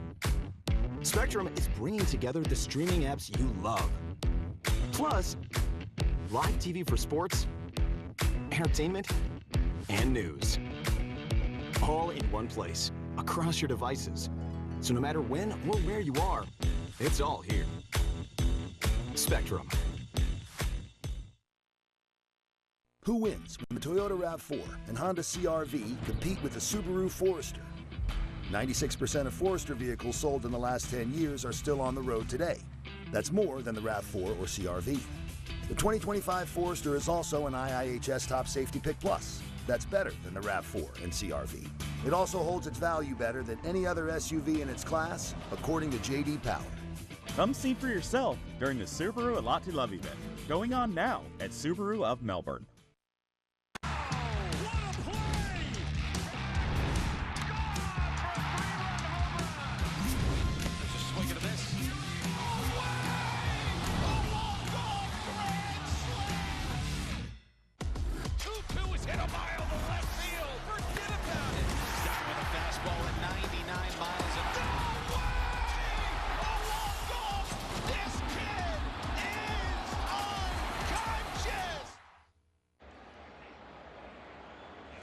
Edward Cabrera back on the mound here in the 5th with a 6-1 lead courtesy of Kyle Stowers' 25th homer of the season. And when chatting about Edward Cabrera, guys, we so often speak about his nasty stuff, but talking to pitching coach Daniel Moskis, he wanted to highlight something different. He said Edward Cabrera has done a really nice job of taking care of his body, and you can see the growth that he's made and the results that we've been seeing in just a few months. Moskis told me that hot game back in Tampa on June 6th, Cabrera had to be taken out after just 4 innings.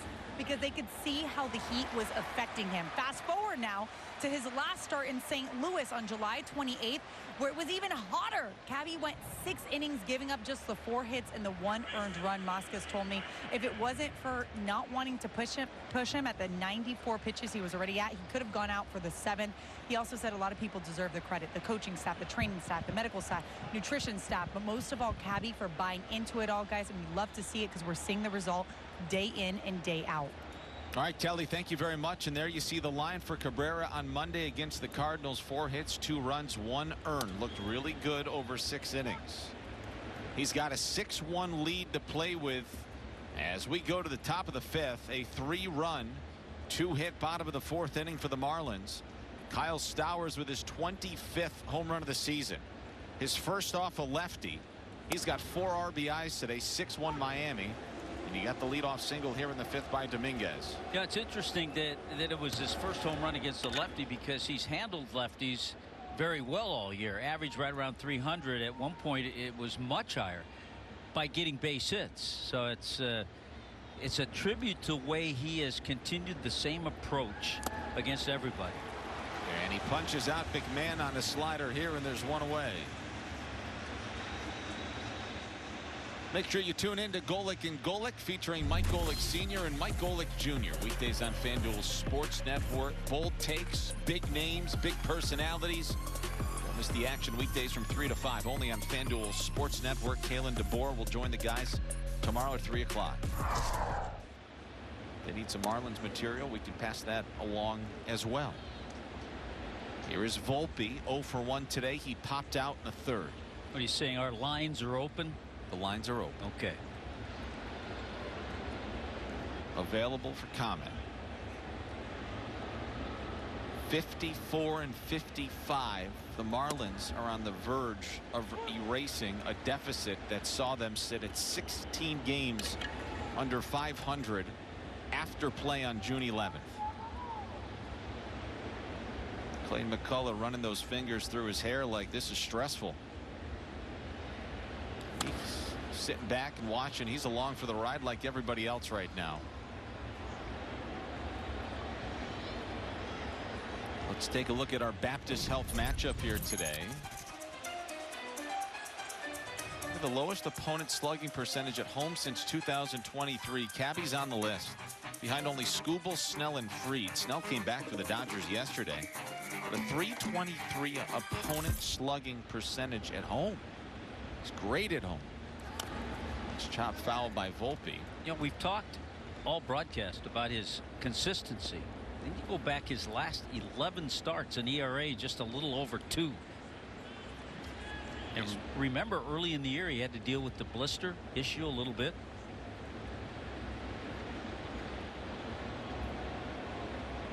He's allowed 3 earned runs or fewer in all but 3 of his starts this season. 2 of those starts that he allowed 3 or more earned runs, April 17th and April 28th. He's been brilliant since the end of April, beginning of May. And at home this season, 3 wins and 2 losses and a 3.00 earned run average. Quality start his last time out. Headed towards another one here today. His 2-2 to Volpe. Chopped foul. 3 straight months with an ERA under 3 for Cabrera. 2 earned runs or less in 12 of his 14 starts since the beginning of May.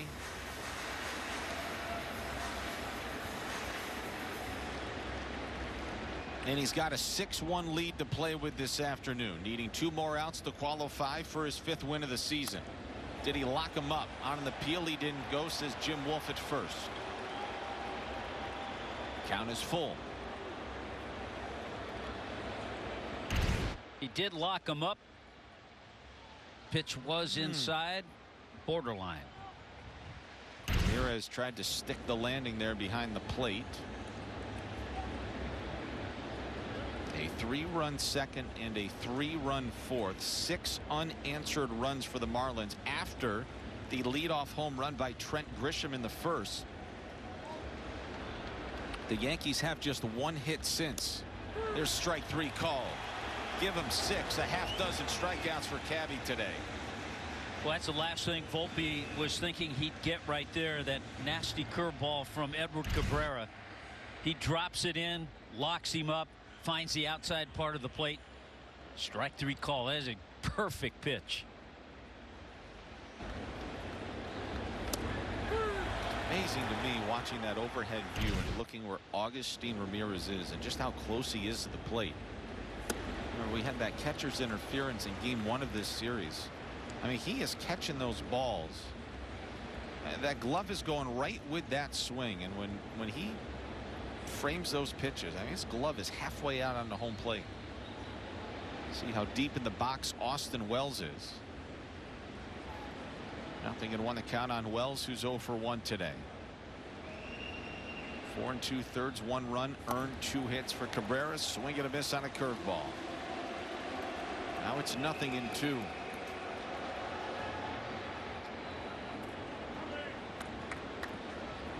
His career high in strikeouts is 12. His season high is 10. He's got 6th here today. Dominguez at first with 2 outs. 0-2 coming. This is low. A 96 mile-an-hour changeup. Oh, he overcooked that thing.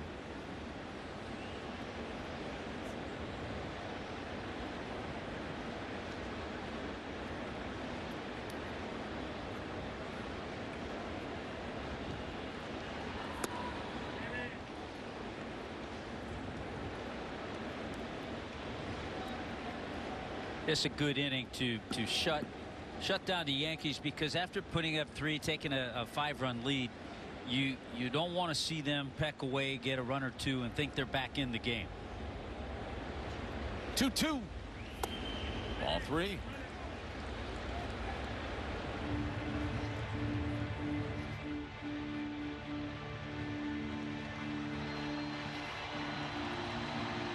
From 0-2 to 3-2 now with Wells at the plate.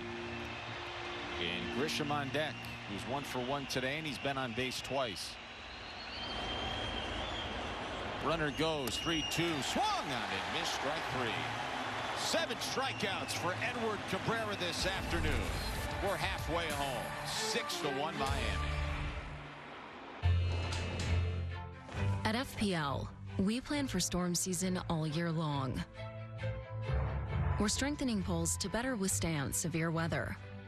We're clearing lines to improve resiliency, and we're constantly training teams to act at a moment's notice. Because we're always working, always preparing.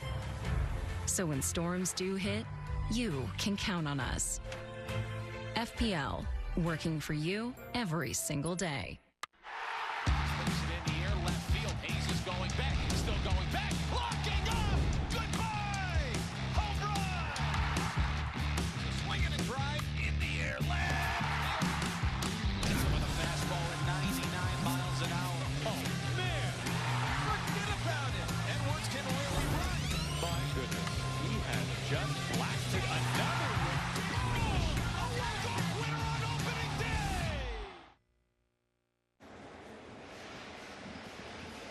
All right, back here at loanDepot Park, it's 6-1 Miami. We're halfway home this afternoon. Aaron Boone cannot be enjoying what he's watching from his Yankees ball club. A lot of Marlins fans moving and shaking here today. Another sold-out crowd. A fabulous, fabulous weekend for baseball here in South Florida, as the Marlins look to punctuate this game with a series sweep. Hedrick will go back out, bottom 5, line drive center field, 1 away. And now a message from Leon. At Leon Medical Centers, we guarantee you can see your primary care physician within 24 hours and a specialist within a week. Call now. Yeah, that AB for Otto Lopez, and one swing will just send him back to the dugout shaking his head. He hit that ball hard. So Otto 1 for 3 today. Here is Marcy. He's 0 for 2. Rips that down the right field line. That's a fair ball rolling into the corner. Bellinger better get there in a hurry. He better get there in a hurry. Marcy will stop at second. He thought about turning that puppy into a triple. He'll be content with a one-out double. Well, the reason he thought about it is because he was thinking about it 2 steps out of the batter's box. He scorches this ball and then gets on the horse quickly to check out number 1. Is it going to stay fair? Once it stays fair, I also like the way he picked up his third base coach, Blake Lally. You're always told as a runner, there he is. He's going hard right away, thinking 3. Now, right about here, you pick up the coach. Just before you get to second base, you saw him do that. Blake had the stop sign on for him. So Marcy now 3 for 7 in the major leagues. Is 3 doubles and 4 walks good? To start your major league career, every single hit has been of the extra base hit variety. Here is Heriberto Hernandez. He's out in front of a splitter. Hernandez walked and scored in the second. He scored on the Johnston RBI double.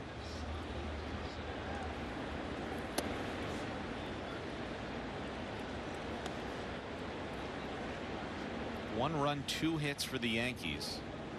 6 runs, 7 hits for the Marlins.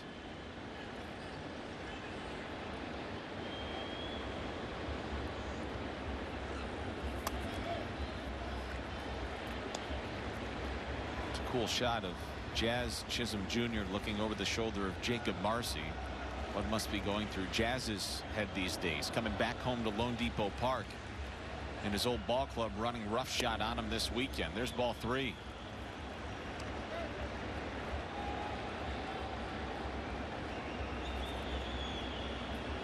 Doesn't have a whole lot to say. Count is full on Hernandez. He pops one up. Shallow right. Jazz is there. And he makes the catch.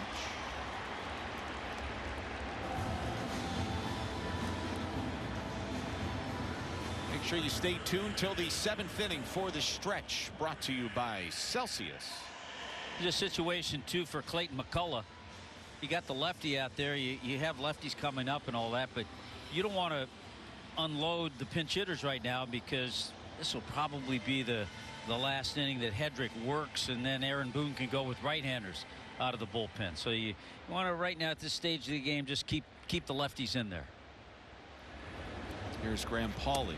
Both Pauley and Johnston, who are at the plate and on deck, both are better against lefties than they are righties as well, which factors into the equation here for Clayton.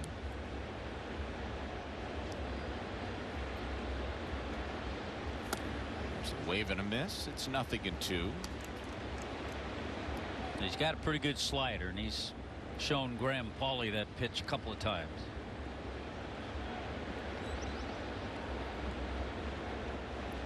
They are back on the infield. They play him to pull.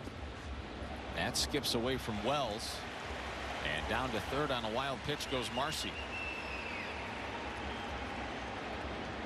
Good job. Always be alert as soon as you see that ball hit the dirt. Once the ball hit the dirt, there he goes.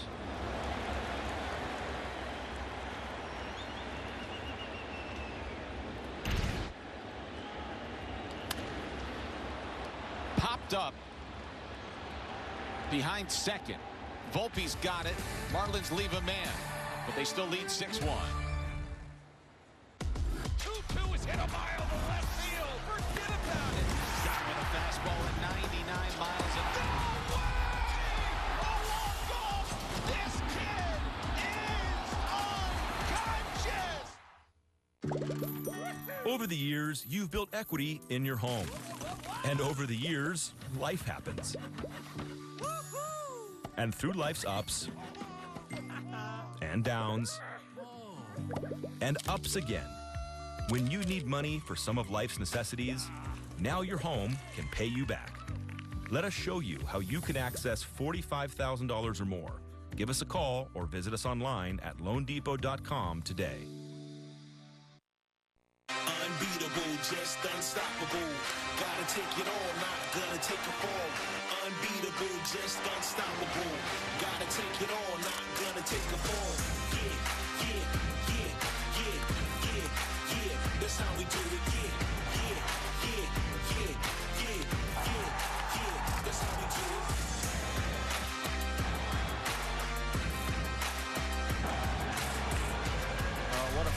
weekend we're having here at loanDepot Park. And the Marlins have a 6-1 lead in Game 3 against the Yankees, and they've already taken the first two in 13-12 and 2-0 fashion. We've talked so much about the consistency and the transition of Edward Cabrera, and the other thing that we've seen during that transition is him becoming a pitcher. There was a time that he would throw maybe a little harder, try to get it harder every time. Now he knows how to pitch. A couple of really good curveballs to start Grisham.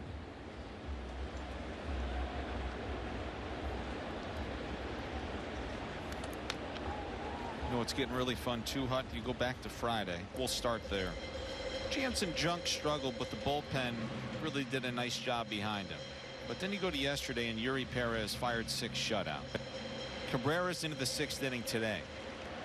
And waiting in the wings tomorrow night is Sandy Alcantara. And he's turning it around. The pitching has been fabulous. They are giving these guys every opportunity to win every single game. So we'll get to see the Sandy Alcantara Jesus Sanchez matchup. Yes, you will.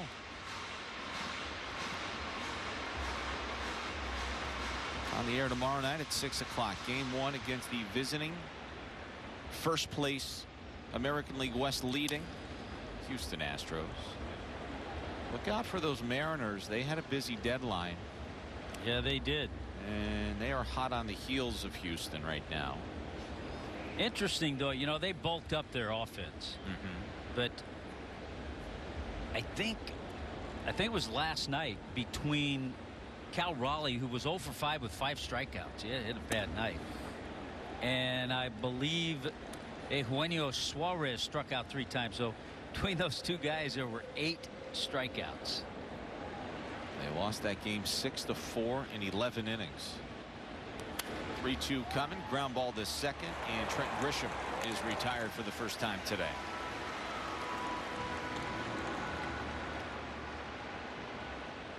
Good job by Xavier.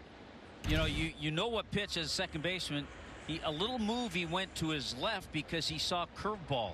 So just try to anticipate. The ball was hit the other way, but he stayed on the balls of his feet and was able to make the transition.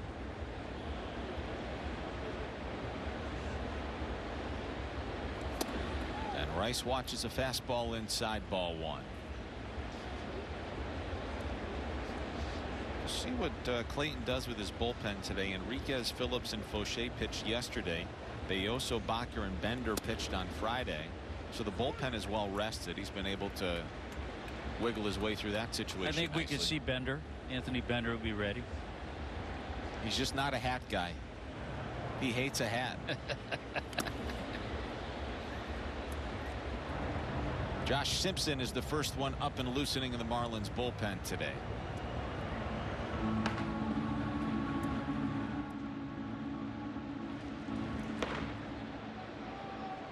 JT Brubaker is the second man up and loosening for the Yankees today. The 2-1 to Rice is cut on and missed. A weak swing there on that curveball. He has used that curveball exceptionally well today. Anytime you see a guy on a 2-1 pitch chase a curveball that badly, that tells you how good it's breaking.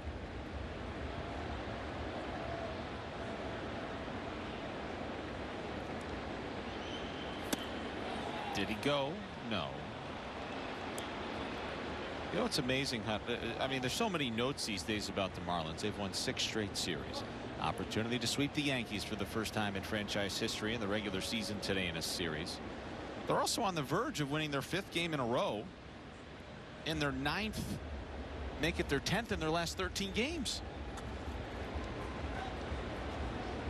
Which is why they have dug themselves out of the depths of hell here at 16 under to get back to 500. Which would also make them 30-14 their last 44 games if this holds up. Come back here to Cabby. Nice job. 2 away. Let's take a look at this afternoon's Toyota trend for you. Clayton's bunch is rolling. Look at the best winning percentage in Marlins history. How about Clayton? He's on the list. Cookie Rojas. Nobody will ever beat Yeah, but that. we love Amazing. Cookie, so we had to put Cookie on that list. Trader Jack, Freddie Gonzalez, Joe Girardi. Clayton McCullough on the verge of getting right back to 500. What's the saying? Everybody wins 50, everybody loses 50. Yeah, it's what you do with that other 62. And the Marlins apparently are going to start that other 62 5-5 with 52 left to play. Pretty incredible. What a ride. Fun to be a part of. 0-2 coming. Give some credit too to Agustin Ramirez behind the plate, handling Edward Cabrera today. You know, it's an area that he works on constantly. It's an area that he needs to improve in, his defense behind the plate. He has been so cognizant of his catching. At times it has affected his hitting when he is catching, but he wants to be great behind the plate. 1-2. Slow roller. Cabby's got it. He's going to walk it to the bag himself. 6 innings, a 1-run ball for Cabrera. And after 5 1/2, it remains 6-1 Fish. Attention Medicare beneficiary. What do the Leon 5 stars mean for you? The 5 stars mean that if you qualify, you can join Leon at any time throughout the year. Yes, since Leon is a 5-star health plan, you can join at any time during the year. Call us now so you can enjoy the medical excellence and the personal attention that Leon offers. 305-642-LEON. Call now. Marlins baseball on FanDuel Sports Network is brought to you by your South Florida Hyundai dealers and by Leon. Discover the Leon guarantee. Call now to learn more. Number 25 for Kyle Stowers this afternoon, who may very well have put this ball game out of reach in the bottom of the 4th. We go to the bottom of the 6th. It's 6-1 Miami. 6 innings, a 1-run ball for Edward Cabrera this afternoon, who's getting handshakes and hugs and high fives downstairs.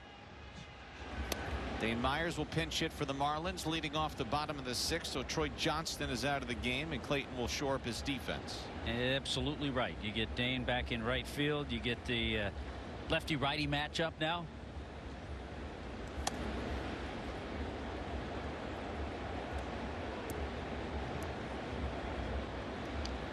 Hedrick stays out there for Aaron Boone. Dane Myers hitting .251 on the season with 5 homers and 25 runs batted in. Now you could have left Johnston in because he's got the reverse splits. He's better against lefties than he is righties in the minor leagues this season. But up 5, you probably want Myers' glove in right field. Yeah, this gets him loose. Gives him an opportunity to swing the bat. Myers bounces out to third, loses his lid. There's one away. Now a message from FPL. At FPL, we plan for storm season all year long, training teams to act at a moment's notice. FPL, working for you every single day. So 1 out here in the bottom of the 6th, and now it's Xavier Edwards' turn to bat.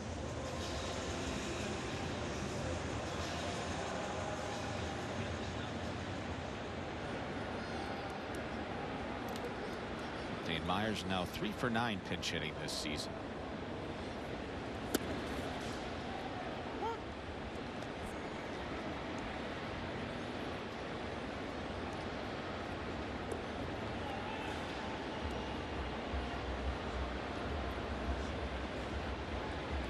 There's a swing and a miss.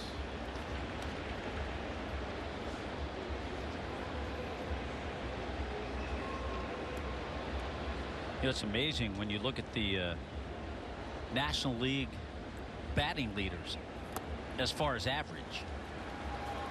Go down a little bit for X right there, but Xavier Edwards and Kyle Stowers came into play today in the top 10.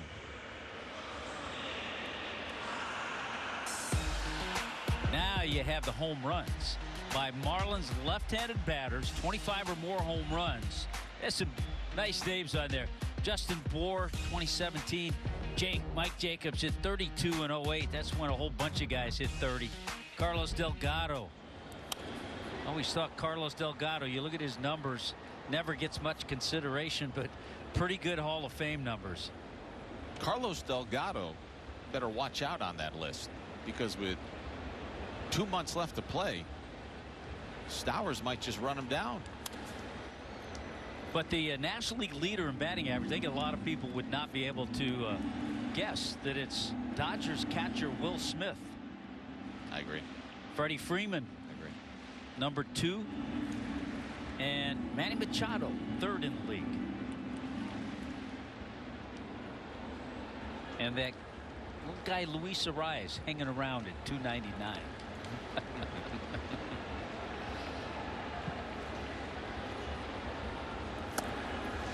There's a swing and a miss by Stowers, and the inning is over. 6-1 Miami leads as we go to the 7th. Brevard Humane Society is on a mission to make change in our community. Through incredible programs that are funded by supporters like Subaru of Melbourne and people just like you. When life gets a little tough, Brevard Humane Society partners with our local Meals on Wheels, supplying free food for your pet. Keeping your pet's belly full keeps them happy, healthy, and ultimately at home with you instead of in a shelter. Visit BrevardHumaneSociety.org today to get involved. Subaru, more than a car company. Brevard Humane Society, more than a shelter. Last year's storms tested us as a community, and for some, the recovery still continues. We here at Spectrum News 13 weathered those storms with you, and when the waters finally receded, we renewed our commitment to stay with you before, during, and after the storm. Because our #1 priority is to keep you and your family safe with clear, accurate information. Spectrum News 13 will be there for you, whatever comes our way.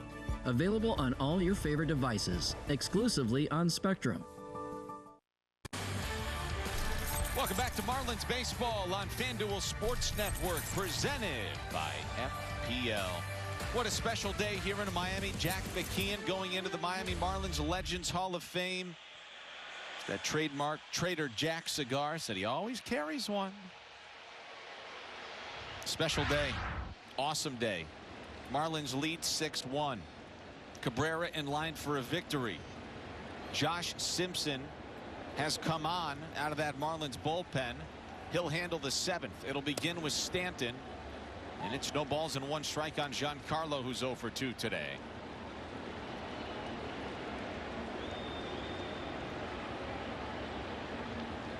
The numbers for Simpson: 5.40 ERA, 2 wins, no losses. It's 0-2 on Giancarlo.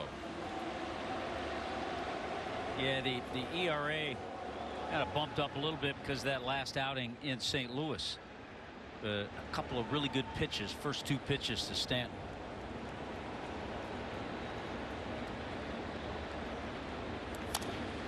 Slow roller. That is a fair ball. Hit the bag. Infield base hit for Stanton to begin the 7th. Yeah, I think Graham Pauley realized he wasn't going to have a play once he got close to the ball. So then his decision was maybe it'll go foul. Unfortunately, it didn't. Right about here, he realizes he's not going to have a play. He lets it go, and it stays fair. I think you're right. Even with Giancarlo running, and he doesn't run well anymore. He still would have beat it out. I agree with you.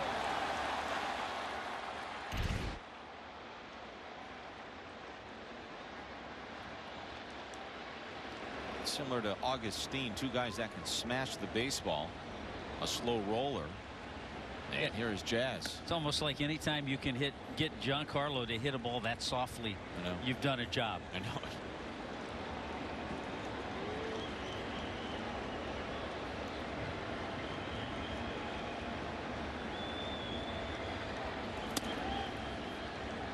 Strike 1 on Chisholm, who's 0 for 2 today. Jazz now 1 for 9 in the series. His first trip back to Miami.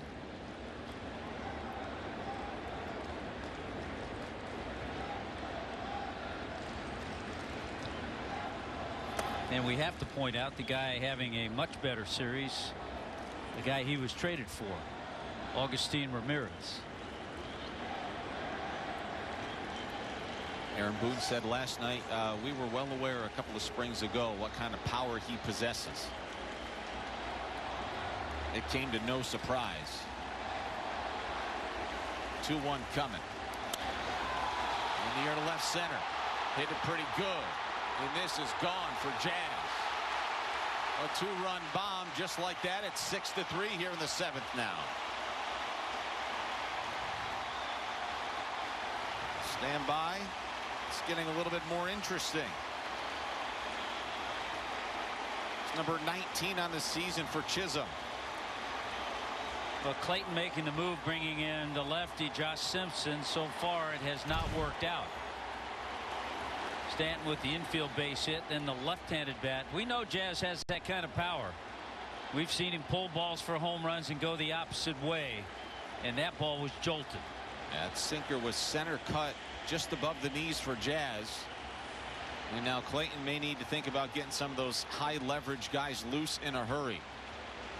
Austin Slater, who was acquired by the Yankees from the White Sox, is going to pinch hit here for Dominguez. And the Yankees fans, really for the first time today, outside of the leadoff homer, are starting to make a little bit of noise.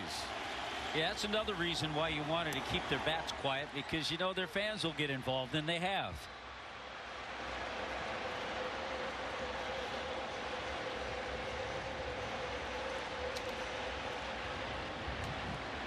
Nothing in 1 on Slater, a .228 hitter this season.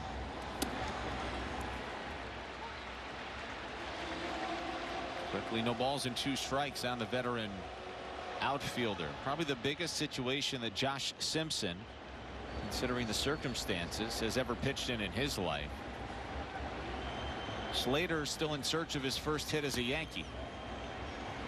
0 for 4 at the plate, appearing today in his 3rd game.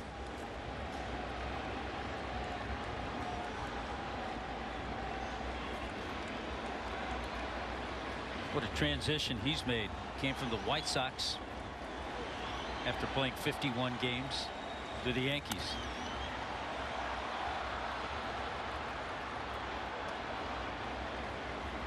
We saw him a lot over the years with San Francisco. Yes. He was a good player for the Giants. Did a solid job. Simpson would just love an out. Ronnie Enriquez is loosening. He's doing it quickly. There's a swing and a miss by Slater. It's big first out for Simpson here in the 7th. Yeah, that is big for him, and you hope with making the pitches he did to Slater and getting him to chase, striking him out, you hope this will settle him in a little. And if it does, then Clayton won't have to go to that bullpen again. Allow the 2, get out of it, and carry a 3-run lead into the bottom of the 7th. There is Ryan McMahon, who's already punched out twice today, and he tries to push a bunt. It's 0-1. Because we know, Clayton McCullough knows, Marlins fans know, Yankee fans know how quickly the Yankees can strike with the power that they have. Quickly 0-2. Now get this. You might be thinking, what are you talking about? Ryan McMahon now 2 for 21 this season against the Marlins. But remember, he had previously played 3 games with the Rockies a couple of months ago when the Rockies swept the Marlins here at loanDepot Park, which ultimately proved to be at this very moment the low water mark on the season. So the 0-2 is right there, called strike 3. 3rd time today that McMahon has struck out. There's 2 away. Well, it has settled Josh Simpson back in after the home run by Jazz. He made excellent pitches to Slater and some great ones there to McMahon. Well, the bottom third of this order for the Yankees today is now 0 for 7 with 5 strikeouts. Here's Volpe, who's 0 for 2, now 4 for 10 this weekend, and he bangs that fair down the right field line. He's on his way to second, and he's on his way to third. Volpe's got a 2-out stand-up triple. And here comes Austin Wells. Well, Volpe's had a big series. He had that 4-hit night on Friday. He was hitless yesterday, but stays with that ball. Beautiful swing by Volpe to drive it into the right field corner. He's got speed, so once it got there, you knew he was headed to third. the 17th triple of the season by the Yankees, the 4th for Volpe. And here comes Wells, who's actually better against lefties than he is righties. And Ramirez might be out there chatting with Simpson to buy Enriquez another moment or two. We'll see if that's exactly what he's trying to do here. You would think Clayton would want to flip Wells back around to the right side, with Enriquez just about ready to go, and Augustine with a real slow walk back towards the plate. But I guess maybe Clayton is going to let Simpson face Wells. It's a big moment in this ball game right now, with that 4th run sitting at 3rd with 2 outs. Wells is 0 for 2 today. He's a guy you don't see it too often. He was drafted by the Yankees twice. Drafted out of high school, 35th round, and then a 1st round pick out of the University of Arizona, but both times by the Yankees. Bit of an interesting decision here by Clayton McCullough. Wells is even a little bit better against lefties than he is righties. See how quickly they got Enriquez up and loosening. You do have to wonder a little bit.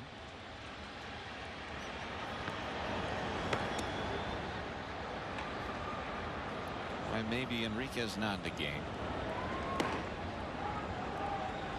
Camilo Doval and JT Brubaker loosening out there for New York.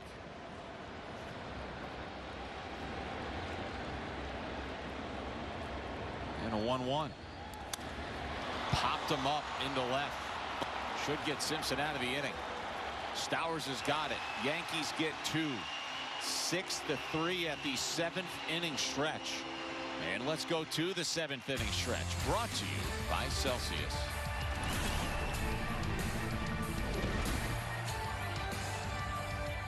Welcome to the stretch, presented by Celsius. Live, fit, go.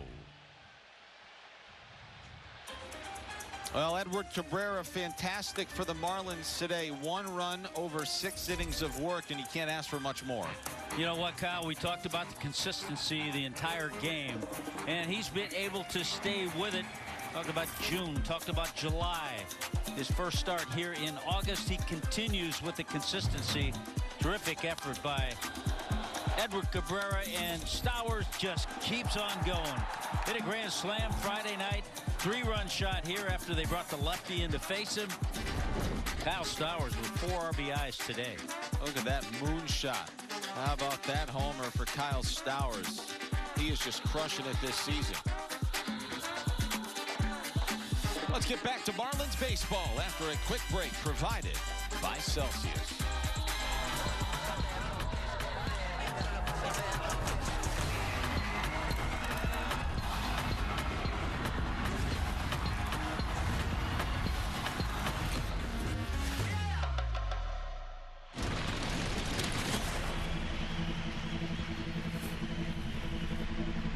Well, another sold-out crowd here at loanDepot Park today. This will be the largest ever attended 3-game series in the history of loanDepot Park, dating back to 2012. There's a look at the game reset for you.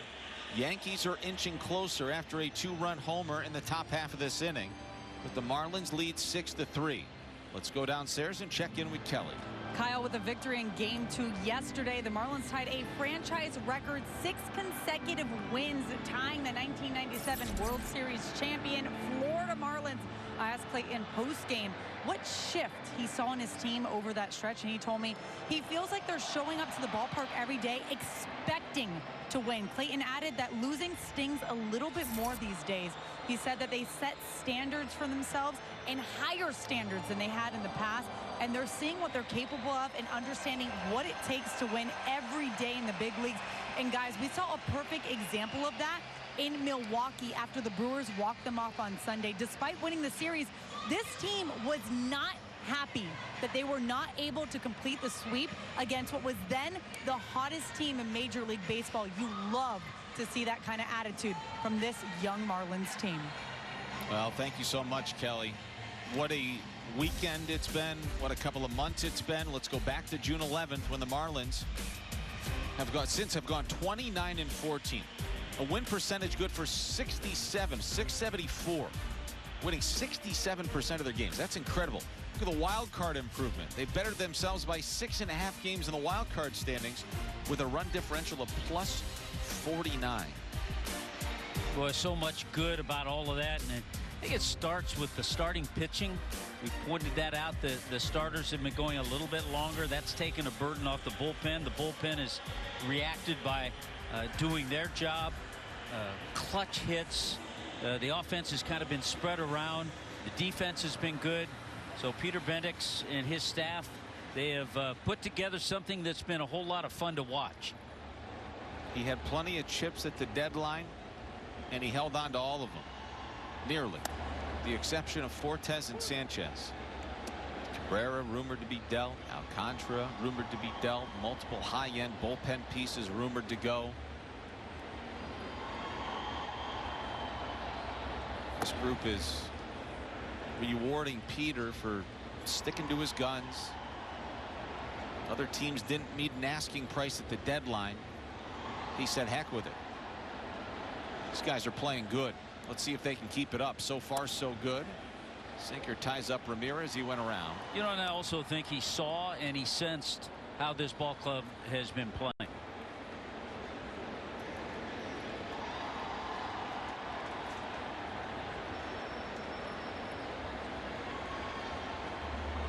One, two. This is low. Celebrate Dominican Heritage at loanDepot Park on Saturday, August 23rd. Ticket includes an exclusive Dominican Heritage jersey, plus an entrance to an epic postgame concert. Get your tickets to the Fiesta at marlins.com/Dominican. 2-2 upcoming from Brubaker, who's on to pitch to Ramirez.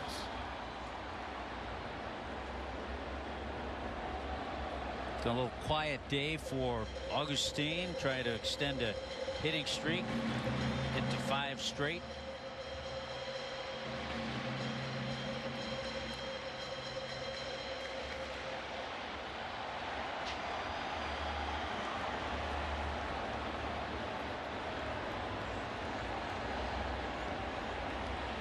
Two. That is ripped. Oh, nice play, McMahon. Two-hopper to first. And Ramirez bangs into Rice. Yeah, there's one away. That is our T-Mobile coverage cam here today. Well, there are a lot of things that Ryan McMahon can do offensively, but defensively extremely solid at third base. Picked that ball. Exit velo was over 100, I'm sure, but McMahon turned it into an out.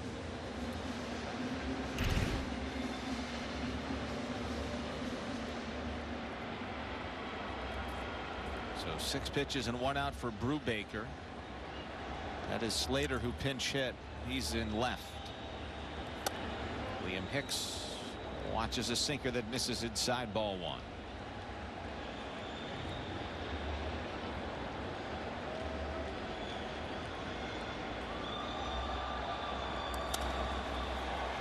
Golfed in the air to left center, and Grisham's got it. There's a cool customer out there, and there's 2 away. Kind of reminds me a little bit in center field of Jim Edmonds. That's a good one. I like that. Who was a many-time Gold Glover. I really like that.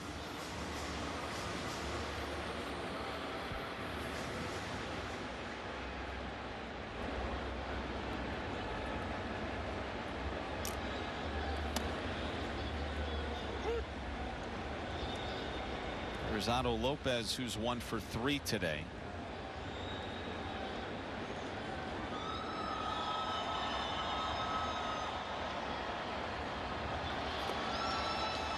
Now the Yankees are hoping for a nice inning from Brubaker, and so far they're getting it, so they can get back to the offensive side after putting up 2 in the top half of the 7th.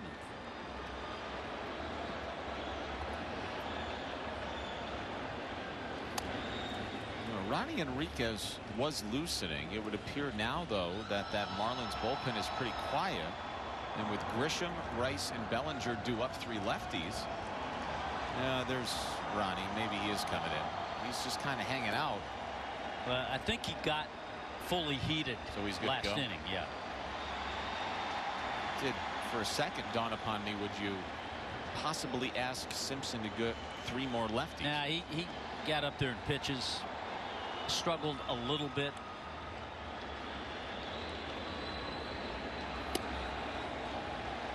And there's ball 4 to Lopez. A 2-out walk issued by Brubaker. That'll bring Marcy to the plate.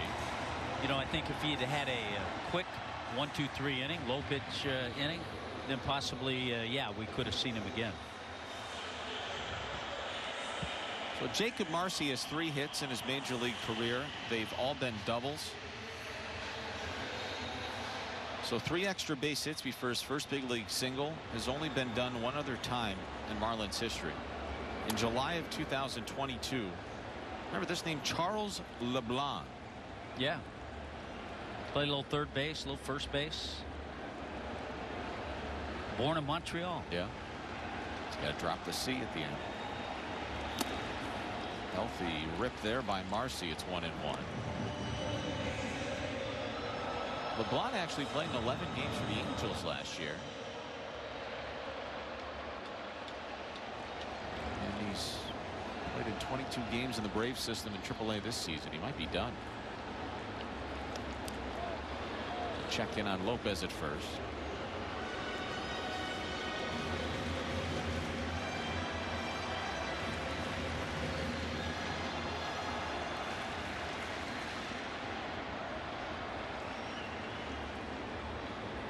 See if the Marlins can cash in a 2-out run.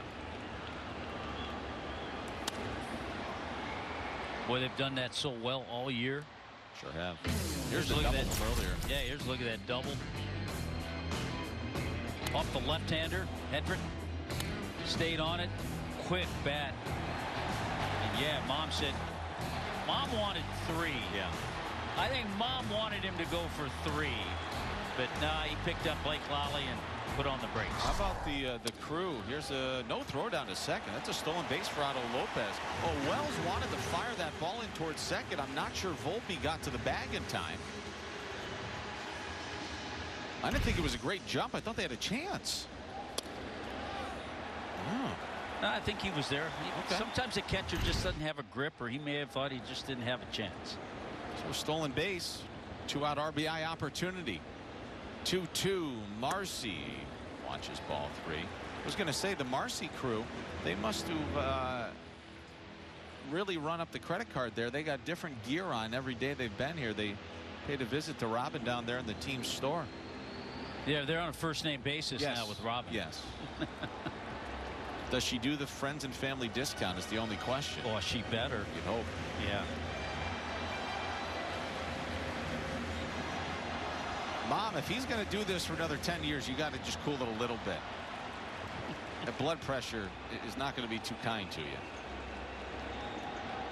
She's waiting on another hit. She's already seen 3 doubles. And a 3-2 coming to her son is ripped in the air to center. Grisham's going back. Still going back. Still going back. Off of his glove. Marcy's got it double. Oh, give him his first triple. Now Mom got the triple. She got the triple. I'll tell you what, if Trent Grisham can't get to it, that ball had some carry, because when I saw him going after it, I thought he might make the catch. 3 doubles and a triple for Jacob Marcy to start his career. What a fevered dream he and his family have been living since Friday. He keeps playing like this, they may never come back down to earth. They may never know what reality is really like here in the big leagues. And you're right.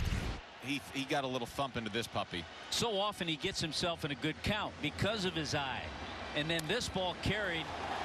Grisham not playing shallow, not deep. He was kind of medium, but I thought he was going to get there. The Gold Glover, 2-time Gold Glover, couldn't make the catch. Look at this concentration. It's that little chicken wing flap.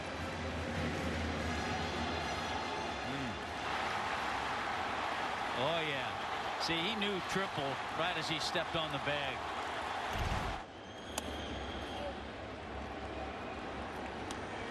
A fabulous baseball player, and if you needed them to fill the A gap on Saturday afternoons, he could do that too as a middle linebacker. 42.7% of the Marlins runs this season have come with 2 outs. 3rd best in baseball. Insane. And a nice, really nice answer back after the 2 in the top half.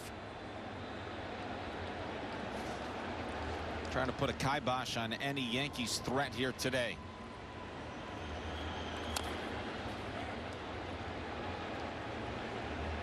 Boy, he's fun to watch. I tell you what, Marlins fans got an opportunity to, you know, you always have that chance to buy low.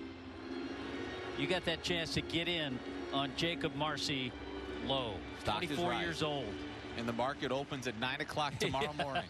And it's the weekends and it's not open, folks. Snag a couple shares. The Marlins get another here in the 7th, thanks to the young rookie Jacob Marcy playing in his 3rd ever game. Want to bet, but no clue where to start? Don't worry. Millions of players are already making moves. Check out the hottest bets and get in on the action. Your friends might be winning. Why not you? Bet with confidence. Bets placed by real players help guide your picks. No need to overthink it. Go with the crowd. Cash in on the wins. Any pick that catches your eye. Hard Rock Bet. Roll with us. New players bet $5 and get $150 instantly in bonus bets. Well, back here top of the 8th inning, Marlins have a 4-run lead this afternoon over the visiting Yankees, and Jacob Marcy's having another fabulous day. I got to tell you, a guy I'm sure is appreciating watching a young player like Jacob Marcy in the Yankee broadcast booth, TV booth, with Michael Kay, Paul O'Neill, who played the game hard. He's got to enjoy watching Jacob Marcy.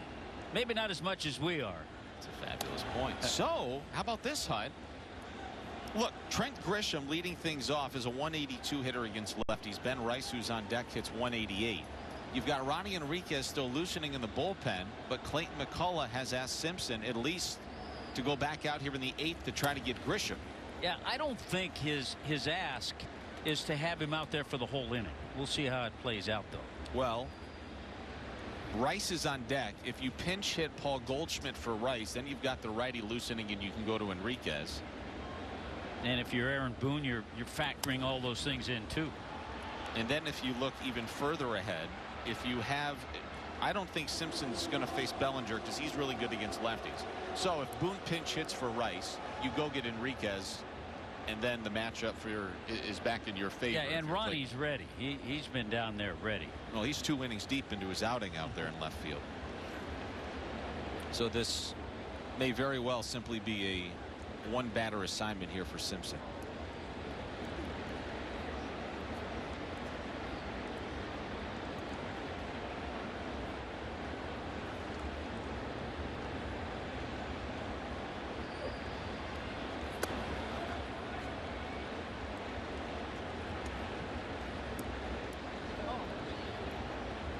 And certainly, if that's the case, he was told that before he went out there. Yes. This is it. One guy.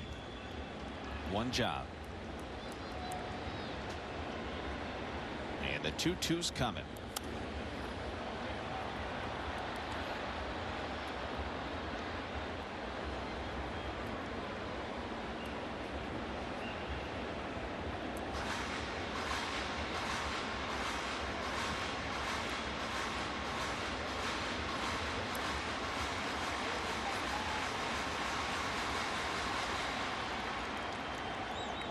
This is how things end here today. A nightmare weekend for the Yankees. 2-2 again. Swing, and he just got a piece of that sinker to stay alive. Ramirez couldn't hang on to it. Almost. Just got enough of it. Oh, it was in his mitt.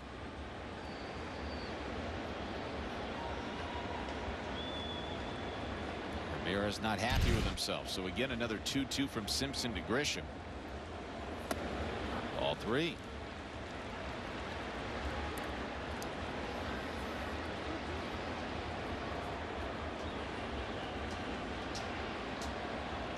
Yankees trying to claw back into this one today. 3-2. Outside ball 4. Leadoff walk issued by Simpson. Will it be Rice or Goldschmidt? It's going to be Goldschmidt as soon as he's introduced. And Ronnie Enriquez will be coming in. So Goldschmidt will pinch hit. And here comes Clayton. So the stage now set for Ronnie Enriquez. Called to the bullpen. Back after this.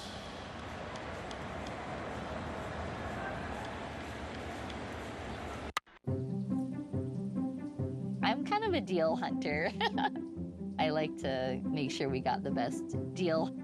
We used a Spectrum savings calculator before. I learned that since we're existing Spectrum Internet customers, we get a mobile line for a year. Having a line for a year would be amazing. I looked at you and I said, how is the savings so substantial? Yeah, with the savings, we could use it to fund some trips for us, I think. My son is starting to need a regular phone. There's going to be a point where I think communication through the school has to be through their own phone number. So I think that we're going to need more mobile lines. Seems like a no-brainer. There's no risk, so might as well try it, you know? Switch and save with one mobile line included with your internet service, backed by the Spectrum commitment to keep you connected. Well, make sure you join us on Sunday, August 24th to catch the 2003 World Series champion and 3-time Gold Glove Award winner Luis Castillo as he gets inducted into the Marlins Hall of Fame. First 8,000 fans get a free Luis Castillo baseball card bobblehead presented by Goya. Get your tickets at marlins.com/tickets. Alfredo Alfonseca, Louis, Michael Tejera, a little left-handed pitcher, all with Jack there. You know, the walks hurt. We all know that. The Yankee pitching staff has walked 5 today. 4 of them have scored. So that's why you got to be real careful here. And that's the job up to Ronnie Enriquez against Goldschmidt, who's 2 for 6 with a homer pinch hitting this season. And we have a pitch comm issue.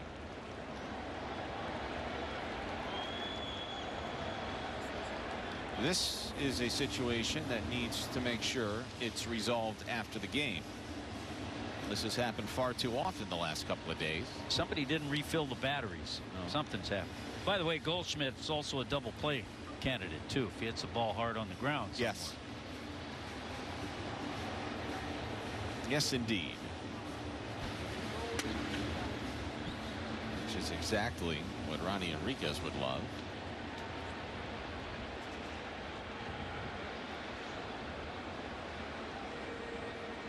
Goldschmidt has bounced into just 1 double play against a righty this season.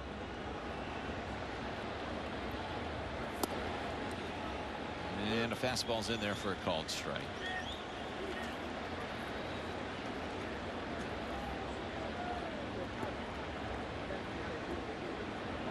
Goldschmidt has bounced into 7 double plays altogether this year. Marlins are looking for 8. But a guy, as we've talked about, has put together a Hall of Fame type career. 370 home runs for Paul Goldschmidt. 8 of those years with Arizona. Had a 6-year run with the Cardinals. He was 0 for 2 with a walk last night. 0 for 3 on Friday. 0 for 5 in the series. Been on base once. He waits on the 1-1. A weak swing and a miss. Woo! That sweeper fooled him, boy.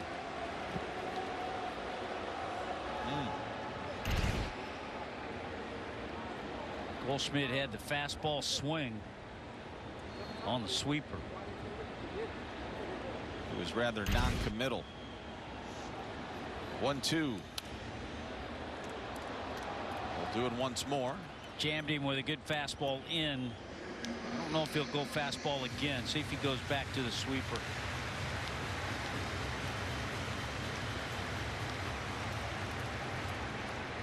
Marlins trying to sweep the Yankees today for the first time in franchise history. 1-2. Swing and a miss. Decided to go upstairs with 97. Blew his front doors in, and there's one away. The 37-year-old could not catch up to that one.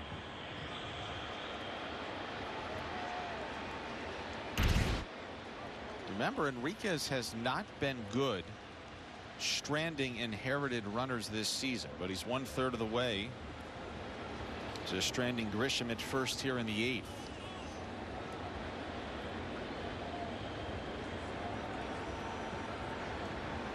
Of the 22 inherited runners that have been available to Enriquez this season, 12 of them have scored, which is over 50%. Here is Bellinger, who's got the reverse splits. He's better against lefties than he is righties. Advantage Ronnie. It's nothing at 1. You know, you factor all those things in, and the fact that it was kind of a long inning for Josh Simpson in the 7th. Again, a little surprised that Ronnie just didn't start this inning without any runners on base. Yep. There are those reverse splits for Bellinger. He's got a lot more power against righties. 0-1. Powers this in the air to right, but plenty playable out there for Dane Myers. Got underneath that sweeper, 2 away. Talked about Bellinger the other night too. A lot more power at home. 14 of his 20 home runs at Yankee Stadium. He just got under this. Pitch was up. It was a mistake. That's how sometimes you get away with a mistake. And Ronnie got the sweeper, the slider up, and Bellinger is talking to himself. Here's Stanton.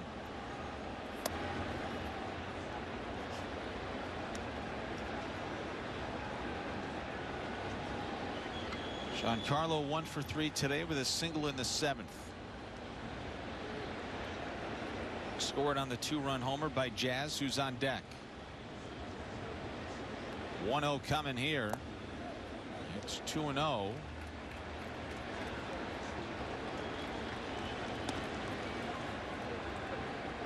Stanton's another guy. He's got reverse splits. He's been better against righties. Small sample size. He didn't return all that long ago, but he's been better against righties and lefties. But just go right at him. The worst he could do here is make it 7-5. You don't want to walk him. Yeah, you don't want to have to face Jazz with a couple of men on base. No. He has a flair for the dramatic.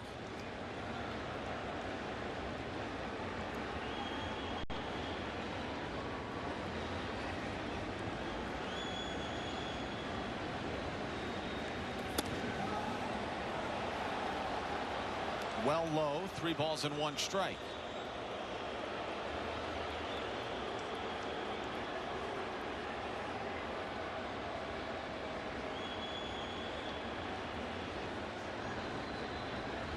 Three and 1 on Giancarlo. See if he challenges him here. Oh, buckled him. Little knee buckle on the hard slider. 3-1.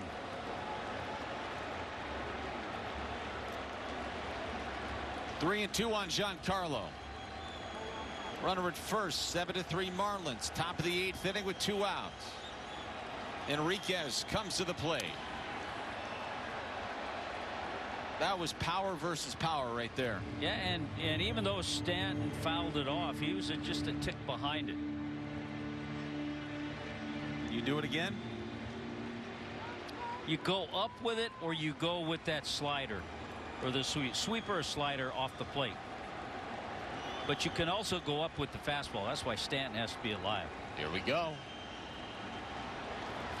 Got him with that slider. And Enriquez is fired up.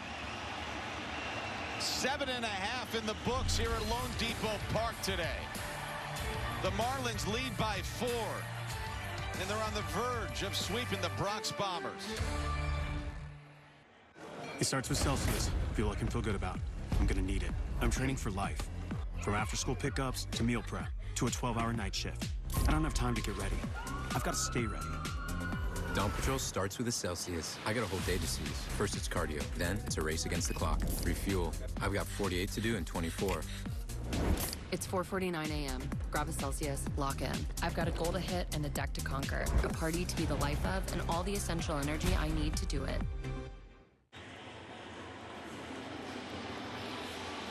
All right, back here in Miami, we go to the bottom of the 8th inning. The Marlins are on the verge of sweeping the Yankees for the first time in franchise history.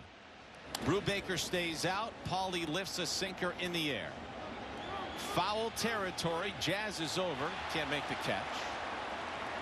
Let's go back to the big strikeout of Stanton.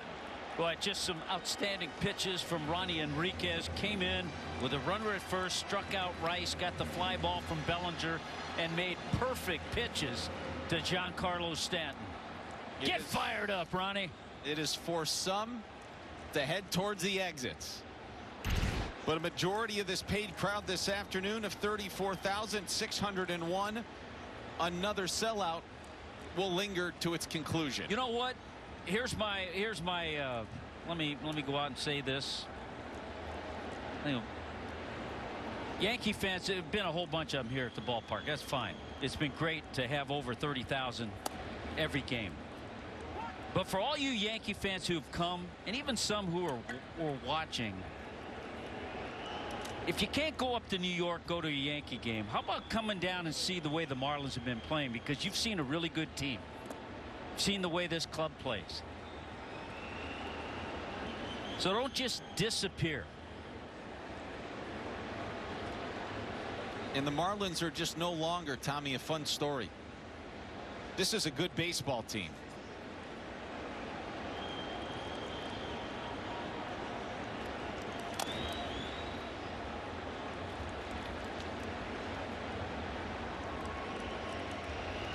New first baseman is Paul Goldschmidt.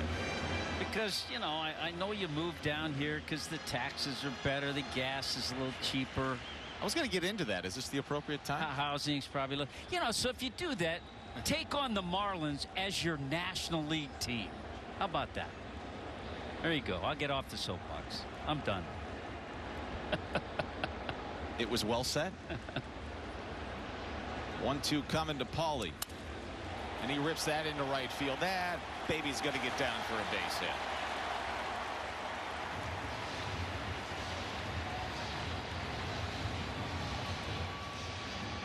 Nice day for Graham Paulie. A couple of walks, base hit. Been on base 3 times. And we know he plays that solid defense. Quick hands.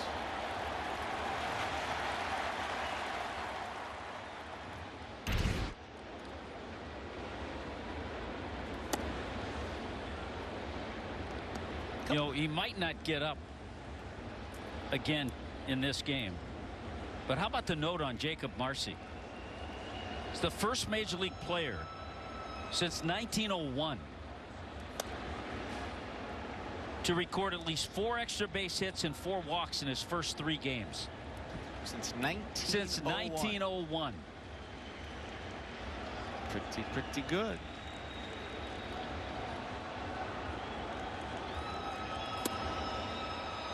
There's a called strike on Dane, batting for the 2nd time after he pinch hit for Troy Johnson in the 6th.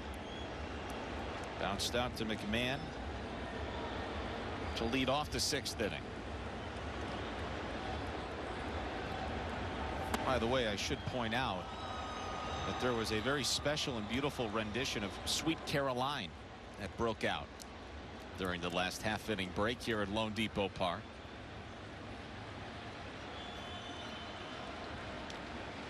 Many were singing.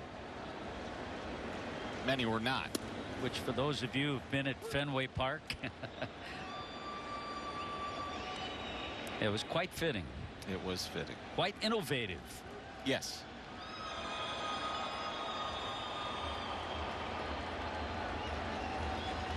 Now the 3-2 to Dane. Missed, ball 4. Throw down to second. Paulie clipped Chisholm. But that was ball 4, what could have been strike 3. And it looks like everybody's okay.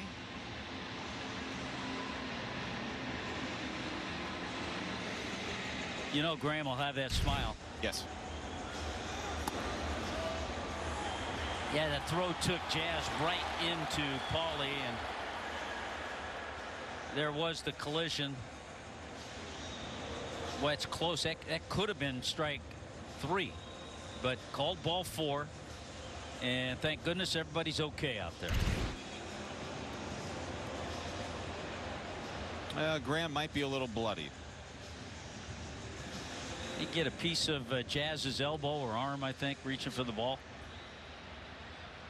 Make sure you tune in tomorrow for Marlins Live, the pregame show brought to you by your South Florida Hyundai dealers. He is a little bit bloodied. Craig Minervini will be along with you starting at 6 o'clock. Astros are coming to town. They lost today in Boston. Speaking of Boston, and Sandy Alcantara will make his first Marlins home start post deadline. You know what prevented this from being strike 3 is Wells, who had to come up out of the crouch, who blocked the home plate umpire. Yeah, that happens. Alan Porter. That happens.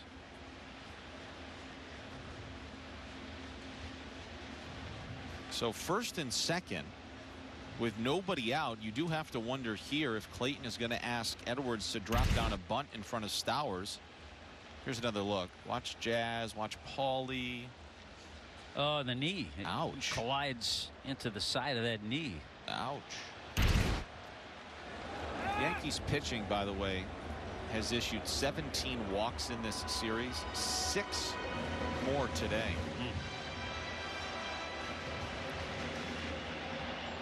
And we told you 4 of those have scored. Yeah. You think X bunts? Yankees think he will. He's not showing bunt. He's got that left side wide open. If he could shoot something. Trying to slash. He's trying to slash over there.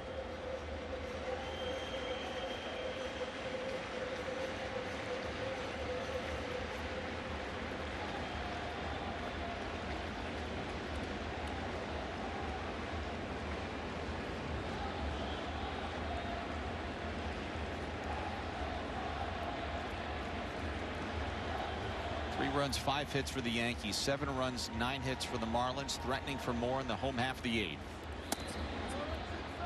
Ooh. Interesting zone today from Alan Porter, the crew chief. Fabulous start this afternoon by Edward Cabrera, 6 more innings. And by the way, I believe that's now a new career high for a single season for Cabby. That's right. 1-1 is hit hard to second. Jazz to second. Volpe's throw to first is in time. Well, that's about the only way you're going to double up Xavier Edwards on a hard hit ball. And that was hard hit.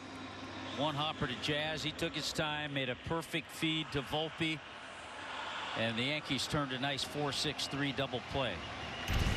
Paulie to third. Here comes Stowers. Here's another look at that twin killing.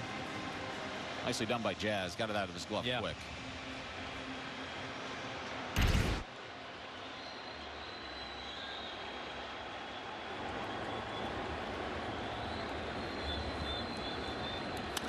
Stowers lifts one in the air foul. But Kyle, it just sets up that 2-out situation where the Marlins have scored so many runs this year. Right.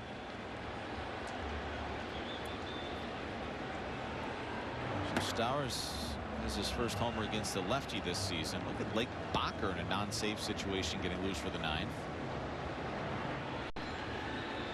The 0-1 coming to Kyle. It's hit foul. It's 0-2.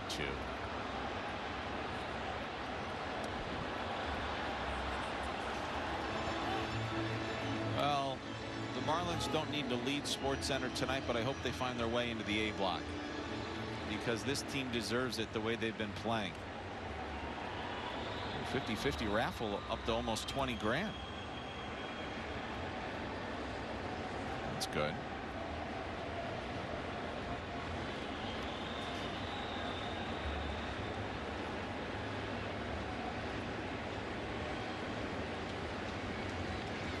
Oh, 2. And every single chance the Marlins have had since 1993 against the Yankees, they've never swept them. A chance to do it when we return.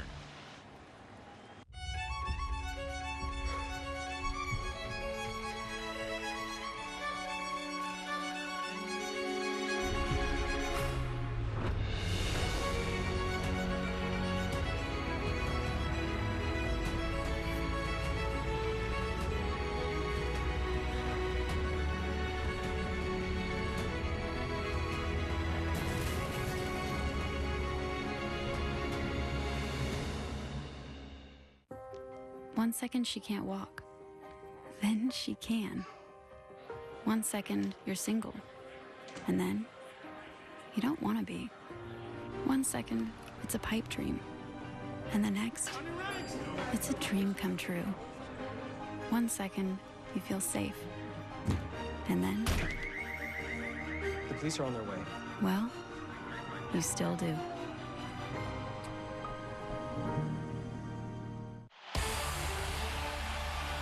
Marlins baseball on FanDuel Sports Network is brought to you by Doral Kia. Drive for less. Drive Doral. And by FPL. What a weekend it's been here in South Florida. Blake Bacher is coming on to try to put the finishing touches on the Marlins' first ever 3-game sweep in franchise history of the New York Yankees.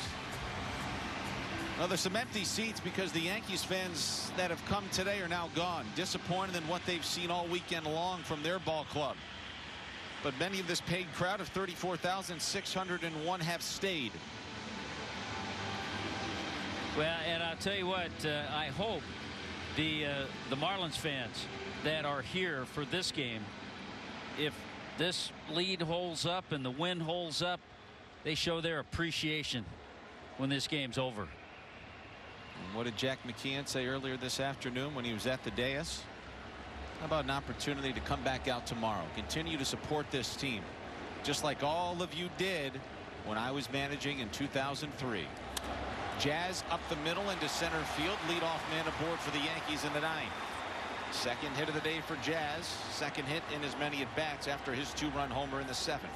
Yep, get Jazz out of town. He's starting to get hot. Saw the home run the other way. Jazz starts staying middle of the field. You know, his swing is starting to get locked in. And here comes Slater, who pinch hit for Dominguez in the 7th.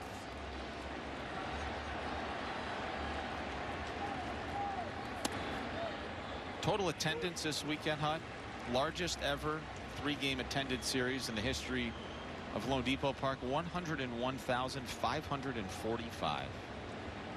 Special weekend. It's been a fun weekend. Blocked nicely that time by Ramirez. It's 1-1. And the Marlins have certainly stepped up.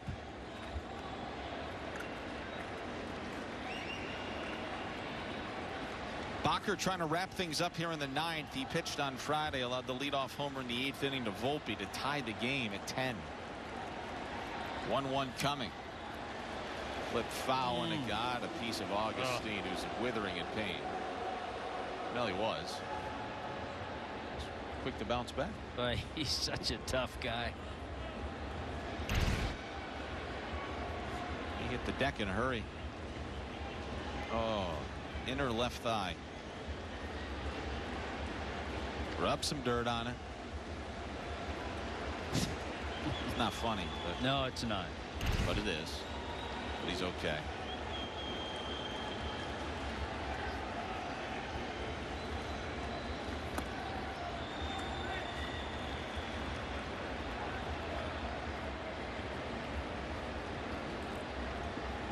Right before that 1-2, did you see that close-up of Augustine? He was kind of looking down towards Jazz. He was winking, or he was raising his eyebrows. Kind of interesting.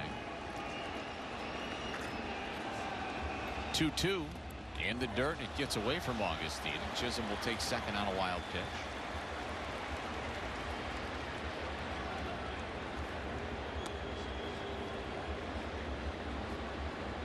Well, Bacher walks Slater. All of a sudden, there's a save in it here today because the tying run would be coming out to the on-deck circle. And you want to go right after Austin Slater here. This doesn't need to get any more interesting than need be. And there's strike 3 called. Couldn't pull the trigger on a slider that was center cut. 1 away. I think Slater had fastball in mind. With the score as it is, he was thinking, no way I'm going to get a slider. Boom, right there.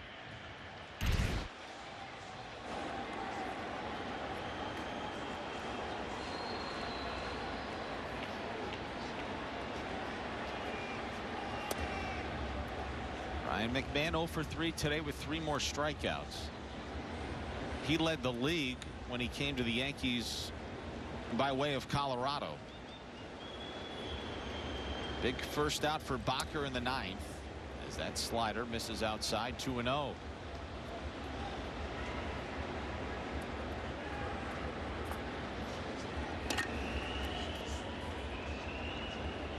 Blake Bakker, now a father of 2, kicks and fires a 2-0. Good backdoor sweeper, 2-1.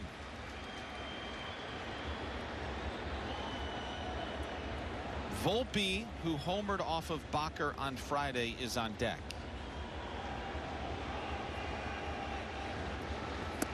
And the 2-1 misses low. That's been a strike today. 3 balls and 1 strike.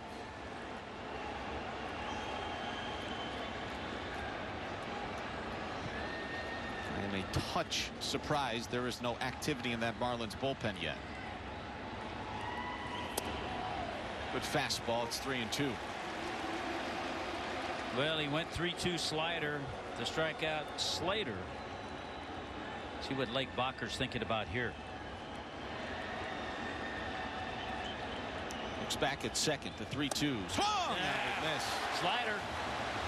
4th time today McMahon has gone down.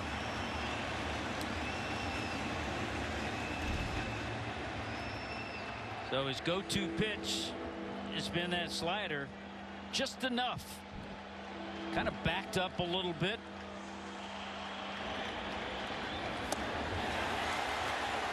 Big out.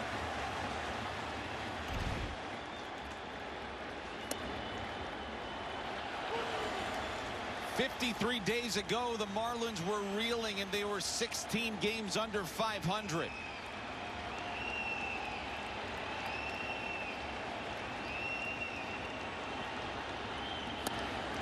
They're 1 strike away from getting back to 500. It's been an incredible run, and it's been a whole lot of fun watching. They're on the verge of this season becoming a 52-game sprint to the finish line. 0-2.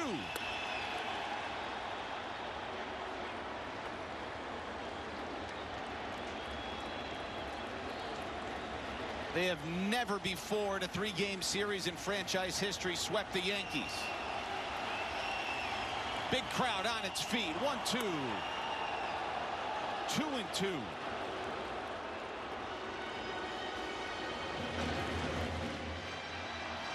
A baker's dozen worth of strikeouts for this Marlins pitching staff today.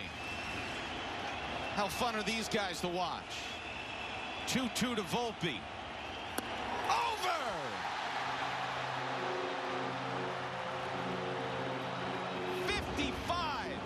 In 55. And this dream magic carpet ride continues for the Fish. Let it sink in, fans. Let it sink in. Yankee fans that are here still in shock. The Marlins fans are on their feet.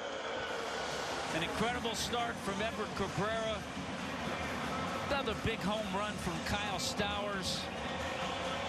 Fun to watch Jacob Marcy, a double and a triple in this one. Some defense was there. What more could you ask for? Unbelievable weekend in what's turning out to potentially be an unbelievable season as we take a look at our Miller Lite moment this afternoon.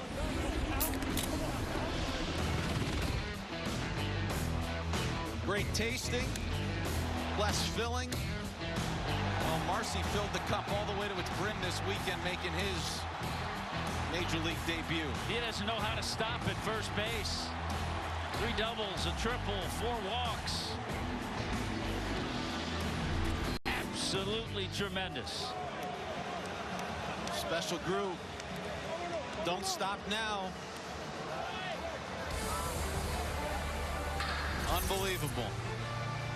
We're back at it tomorrow night on the air at 6 o'clock. Smile, take a shower, and get yourselves to 56 and 55. The Baptist Health post-game show comes your way next.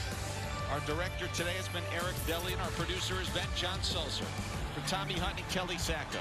And on behalf of this entire sensational crew here in Miami, I'm Kyle Seeloff signing off, saying good night.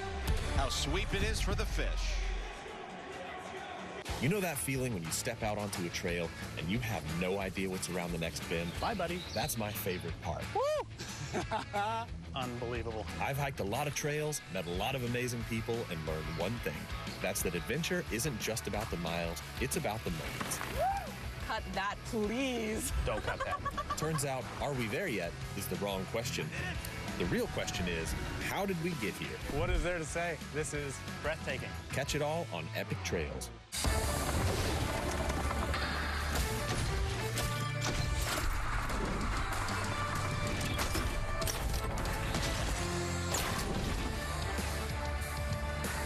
Kyle Stowers did it again, but he had help from his teammates in this series in a large way.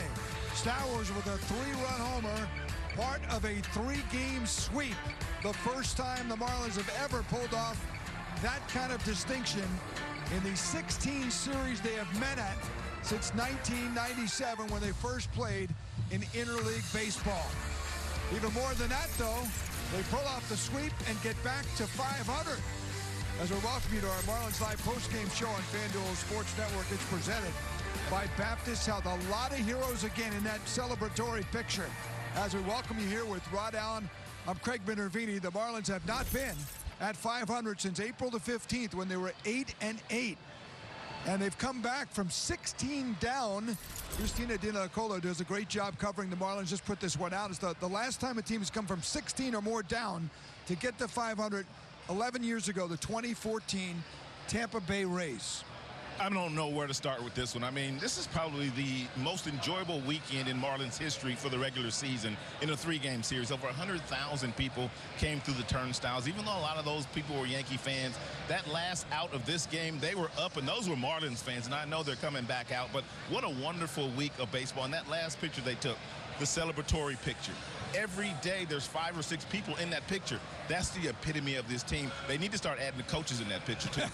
All right, that 500. Can we start talking now? You can do what you want to do now, Mr. Benny. It's on you, partner.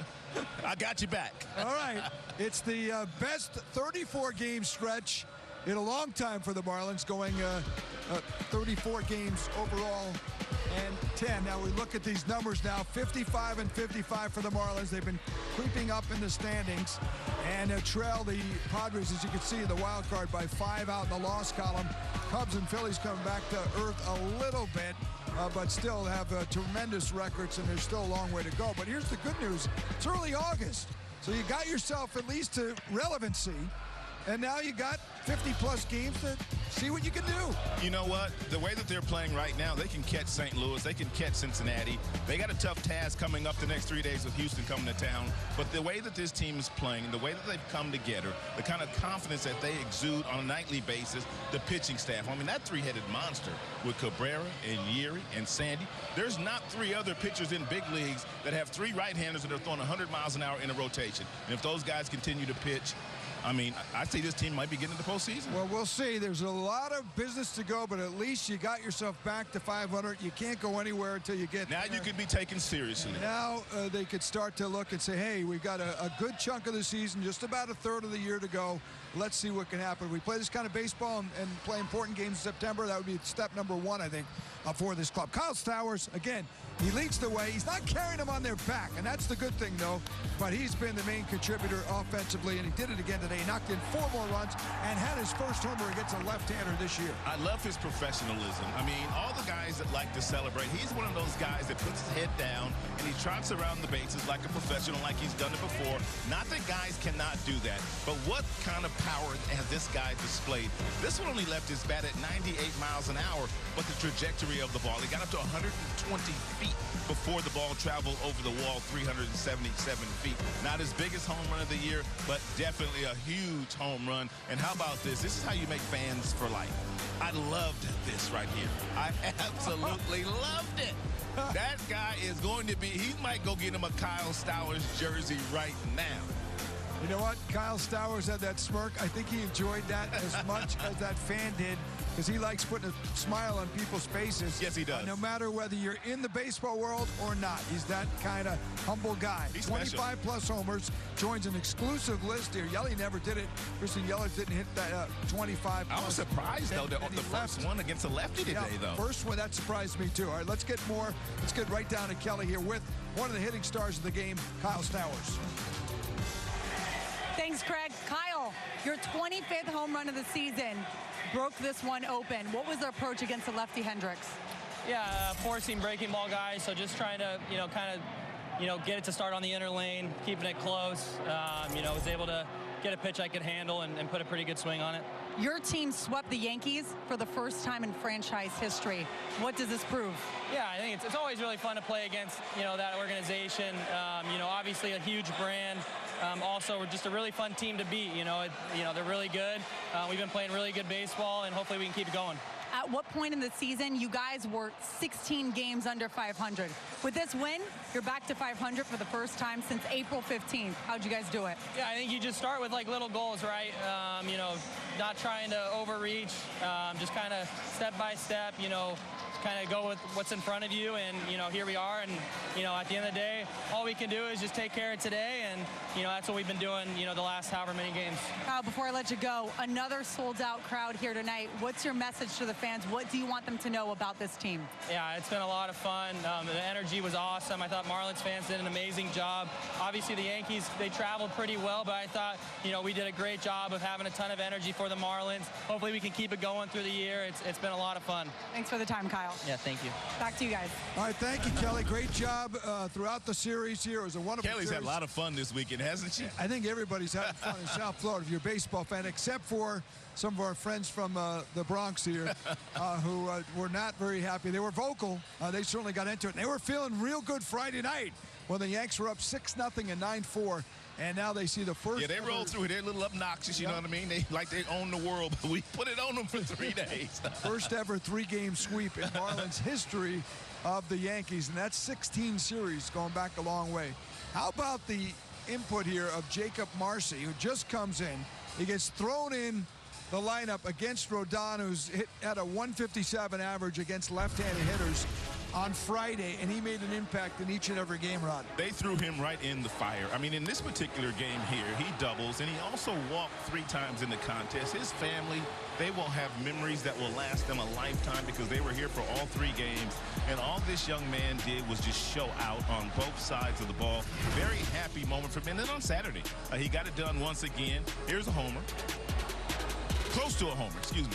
He did not homer, but he got close to a homer, nearly left the building. He stopped at second base, but he was an extra base machine in the series, and he also walked a ton. Doesn't know how to hit a single. He had 3 doubles in the series.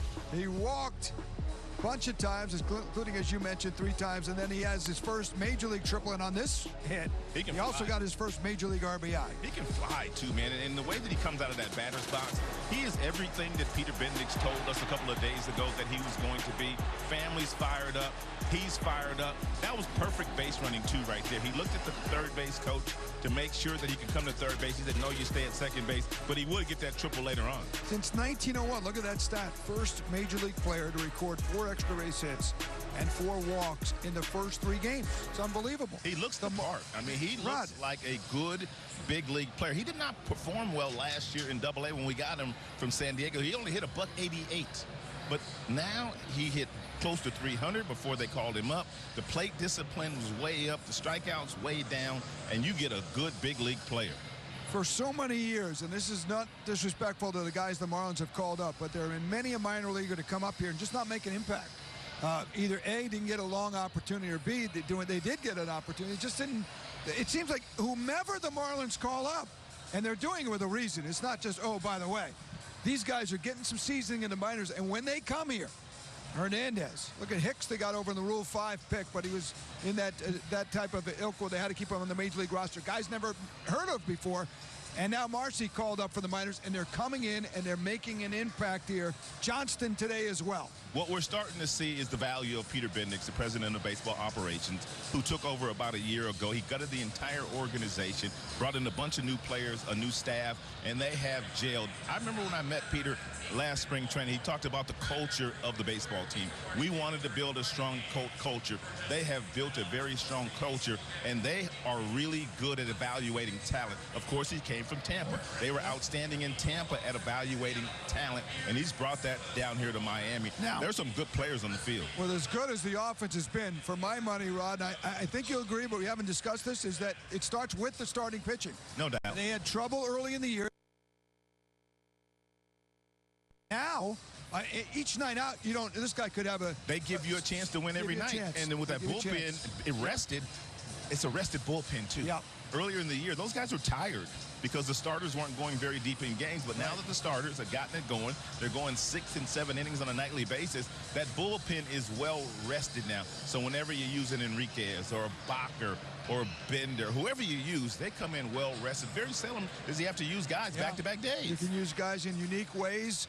Edward Cabrera, just like Yuri Perez yesterday, it started on a kind of rocky communicative note. He had trouble with the pitch count a couple of times. It actually cost him a pitch as well. They gave him a ball to the hitter he was facing, the first one of the game, Trent Grisham, and it changed the count. An extra ball and wound up a 2-2 count. Here's Grisham waiting, and it seemed to throw off the rhythm too, but give Trent credit. He's had a great year, and he hits his 20th homer. That's 2 days in a row that they've had some issues with the pitch comm, and it was yesterday with Yuri. Today it was with Cabrera. I think the Yankees were behind that, to be honest with you. But anyway, you got to give Grisham some credit. He's able to connect for the home run. That's the only thing that Cabrera would give up today.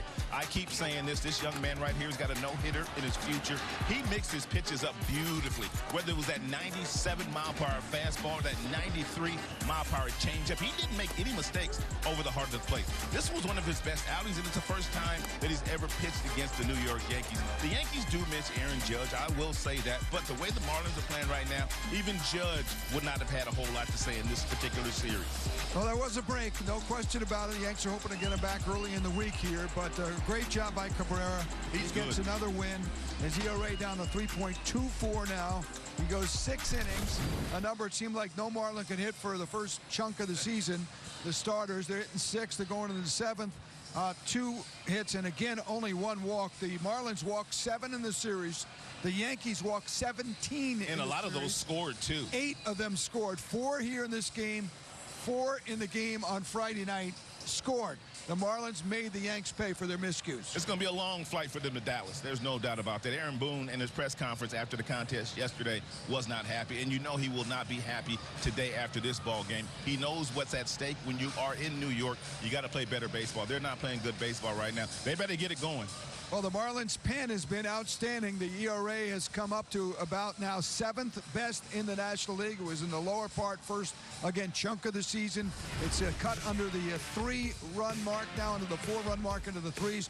Interesting, Josh Simpson was the first guy out of the pen, the left-hander, and it was interesting the way Clayton McCullough used him to even pitch into the 8th inning. I think that he threw 19 pitches in that first frame, that 7th inning. Then he only threw 5 balls. Then he brought him out in the next inning, but they knew that he was going to pinch hit Goldsmith, and they had the right-hander ready for Paul Goldsmith. They did, but they left the left-hander in to pitch that 8th inning to start with Grissom, and then force Boone's hand. He did. He knew he was going to pinch hit. Yeah. And that's just good managing on Clayton McCullough's part.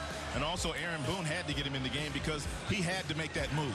And Clayton McCullough held out. I was a little concerned with Ronnie coming in. I'm not going to get it twisted because he has struggled with runners, inherited runners, but it looks like that might be behind him. Got 1, 2, 3 after that in his innings, and then Bacher comes in the 9th, allows the initial hit, got behind of the count to McMahon, 3-1, but came back to strike him out in the slider. Let me say this one more thing. Yeah.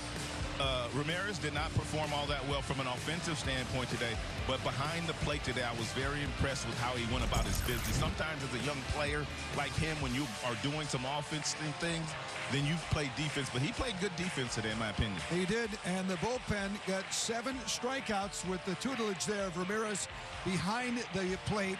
and 7 for Cabrera. That's 14 Ks on this tremendous Yankee offense, the best offense in baseball, held to 3 runs and 8 hits in the last 2 games of the series by the Marlins pitching staff. It was just spectacular, and to do so, they got to 500 now with the win, 55-55. Let's get to the manager, Clayton McCullough, on the first ever 3-game sweep of the Bombers.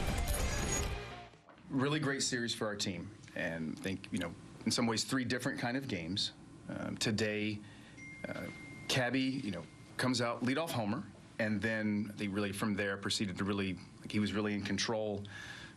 And he threw the ball great, as we've seen from Cabby now for it feels like it's been 2+ months, and we expect now, and so does Cabby when he goes out there, that he has so many weapons he trusts in. And you see him continue at times 3-2 breaking balls.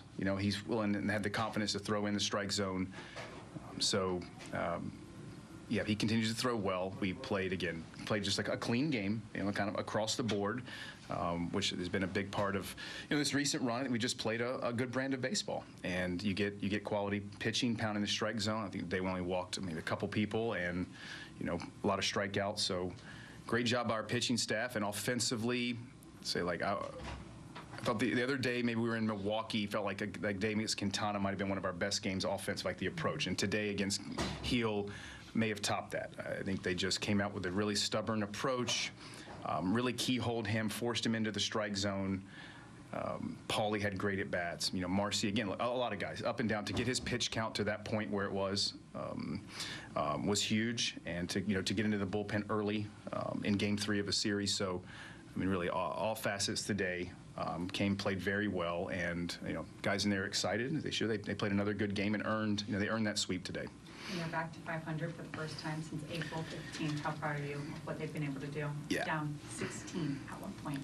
Yeah, we've been a steady climb, a slow climb at times, but I think we just got so hyper-focused on what we needed to do to win games, and we needed to play better. We needed to pitch better. Offensively, we needed to come out with more consistency with our approach from day to day, and certainly on the defensive end to play a much cleaner brand of baseball. And we did that, and we started doing it, series to series, and won a lot of games. And maybe early in the season, we weren't able to finish off.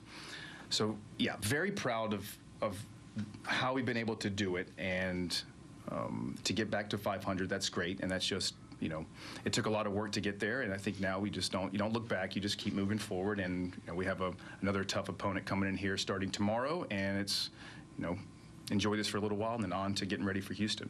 I don't know how many weeks ago in where you mentioned first, let's get to 500, now that that's there and everything. Was there a moment, I know you keep going back to that Rays series, but was there a talk the team had, whether it was internally themselves or the coaches, just, this is a team that got swept by the Rockies that was on pace to lose the most games ever.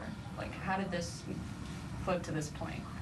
I think we've tried to be as consistent as we can with coming in for a series, and whether, the advanced meeting going in, the hitter meeting each day, the pitching crew having their meetings with, addressing what we needed to address to try to get things going, and what it would take in that series to try to win. And haven't had any, haven't led any team meetings or anything. It's just kind of stay the course, and let's just if you want to win games, you have to play better, and to win games consistently and win series, you have to play better over succession of days. And I think you've just seen a lot of our players throughout the year have been put into a variety of situations. They've gained a lot of valuable experience. They have a lot of confidence in each other, and I think it shows now that I think there's an expectation they have when they come to the ballpark that we should win. Can you give us a first impression of Jacob Marcy after his first series in the big leagues? What you've seen with his at-bats, or quality of play all across the field? Yeah, very impressive start. I think the at-bat quality has really stood out to me. The number of pitches that he's seen, his control of the strike zone, the discipline, and he's getting off some good swings as well. He's driven the ball. To beat Grisham today to center field like that. He really put a great swing on that. So shown some impact, and I think the main thing, I think, just the at-bat quality, the calmness he showed in the box, that he's willing to get in there and see some pitches, but be ready to hit if they're where he's looking for. You know, he adds another element of athleticism and some speed to our group as well. So he's tough. And said it the other day, though, I think the group, Carp and the group in AAA did an outstanding job of, preparing him for his opportunity. Obviously, Kyle's homer was big for the outcome of the game, but just knowing that it's his first one against a lefty this year, just how big was that as well, just for him personally? Yeah, Kyle might have mentioned that as he was coming in after touching home and coming to the dugout, a little smile on his face. So now, I mean, what Kyle has been doing, I mean, not like surprised. I mean, like he's, taking some ferocious swings. I think like about that first hit today, like line drive to left field. You homer left on left to the pull side with 2 strikes. So Kyle is a dangerous hitter that can cover a lot of locations now and pitch types. And Kyle is having a really special season. I guess on that note, do you think he should be in consideration for NL MVP with the season he's had? I think Kyle should be in that conversation. I really do. I know there's a guy out west who does a lot of things. He can pitch and hit. He's a really good player. What Kyle is doing is just steadily, like now he's putting together this is a real season, with power and average, and I think the walks and the outfield assists. I think Kyle is, got a couple months left, but at this point now, it's something that, me put out there. How much did you think the guys enjoyed playing in this atmosphere the last 3 days, not just to get the sweep, but to get it done in front of these home crowds? We all did. I mean, it's been really like the last few home series we've had. It's felt great in here. I mean, it has. The fans have showed out. It's been a really fun atmosphere. Guys have gotten a boost from that. It's been great. They've been extremely supportive. So, this series was a lot of fun in a number of ways with that, and so we hope that can continue. Been around a veteran group with the Dodgers the last however many years. It's 6 rookies in the lineup today. Hit to 500, 5.5 back of the playoffs. I think you mentioned on Friday it's a sprint. Just how unique, or just, I guess, describable this kind of run is on, and where you guys find yourselves? I mean, right now, I think regardless of experience, like the way we've played, I think like we've won games. I think we've played at a very high level. Like again, it's with as much as the game has changed and continues to evolve. Like good pitching, playing defense behind them gives you a chance every day. And our position players offensively just have continued to buy into what do we have to do today to get ready and find a way to beat this starter and whoever else comes in the game. So I think like the at-bat quality for me, the tenacity that they've shown has been outstanding. And you certainly can't, as great as this last 3 days felt and how this run's felt, think that anything is going to be easy. Like we have to go out tomorrow and like earn tomorrow's win. Like you have to come out and ready to play, and they will, and we'll be ready to go. But it's it was a nice way to finish this series today. And a nice way to start the day is Jack McKeon honored into the new Marlins Hall of Fame. Saying hello to Clayton McCullough after Jack led his 03 team to the World Championship. Much more coming up on Jack McKeon Day and a Marlins sweep. 7-3 today.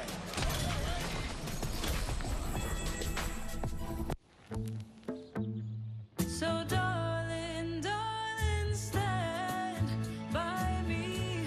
Oh, stand by me. Oh, life, it's joyous and at times challenging. At Baptist Health, we stand by you with the expertise you need and innovation that makes a difference. Welcome to the warmer side of care. Welcome to Baptist Health. They're world champions, adventure seekers, and a family on the move. The adventure begins. All right, let's rock and roll. Run, all the way to the wave. Every stop is a chance to dive into something new. There's a lizard. Where? A fresh adventure, a new connection. Cheers. Because the best way to see the world is to share it. I like it. Here we go. Catch it all on Great Family Adventure. Deep right center field. This is crushed. Oh, my goodness. The 2-2 is hit a mile to left field. Forget about it. Rolling, diving, makes the catch. Oh, boy.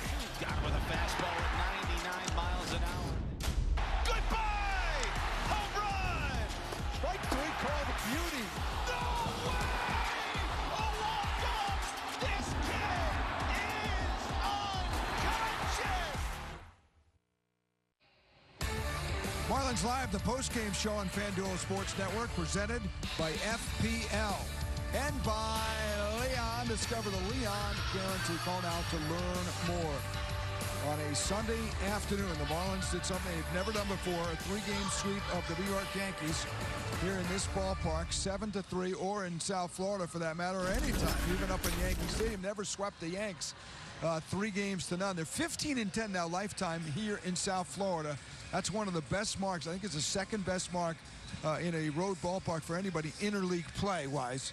In the National League against the Yankees. It's kind of hard to explain. I mean, obviously the Yankees, when they come in, I mean, it's usually a really good baseball team. They got a lot of aircraft carriers. I don't know if they take the Marlins seriously when they come to town. I know they do now, but I think in the past maybe they would come in here thinking that they would win some series, and the Marlins would play hard against them. Plus, there's been energy in the building when the Yankees show up, and the Marlins have played some good baseball.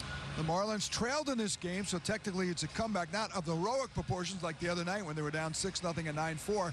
This was 1-0 deficit, but it was a comeback. Their 28th comeback win. That goes among the best also in Major League Baseball.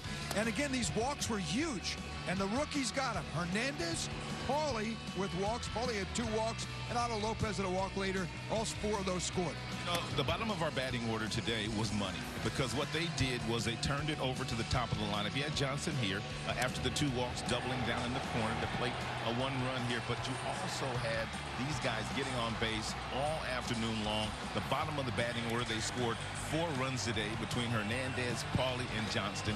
That's what you need at the bottom of the order, because now you get Stowers up. Now you get Edwards up. And this is where you start to do some damage when you turn the lineup over to these guys. Johnson, his first Major League RBI. Edwards fouled with that rip. Great base running, I thought, by Johnston, and not just take off. It was almost caught by Volpe.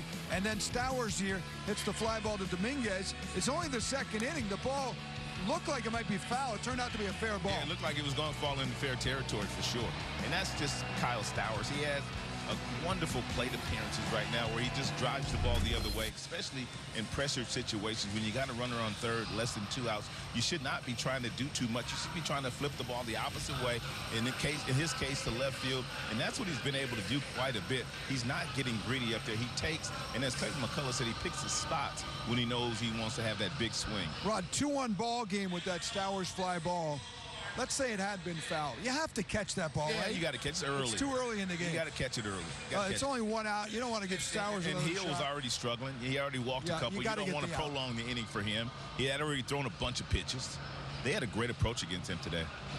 They worked that right from the first inning on. He got out of the first inning, leaving 2, but they had 22 pitches, and that was great. A special, special day here, not only for the baseball on the field, but the ceremony before the field to see the great Jack McKeon, now 94 years old, entering the Marlins' new Legends Hall of Fame, joining Jeff Conine, who has got his entrance in the first series of the year, and Jim Leland just a few weeks ago. And Jack McKeon spoke about the moment and this young, feisty Miami Marlins team in the ceremony today.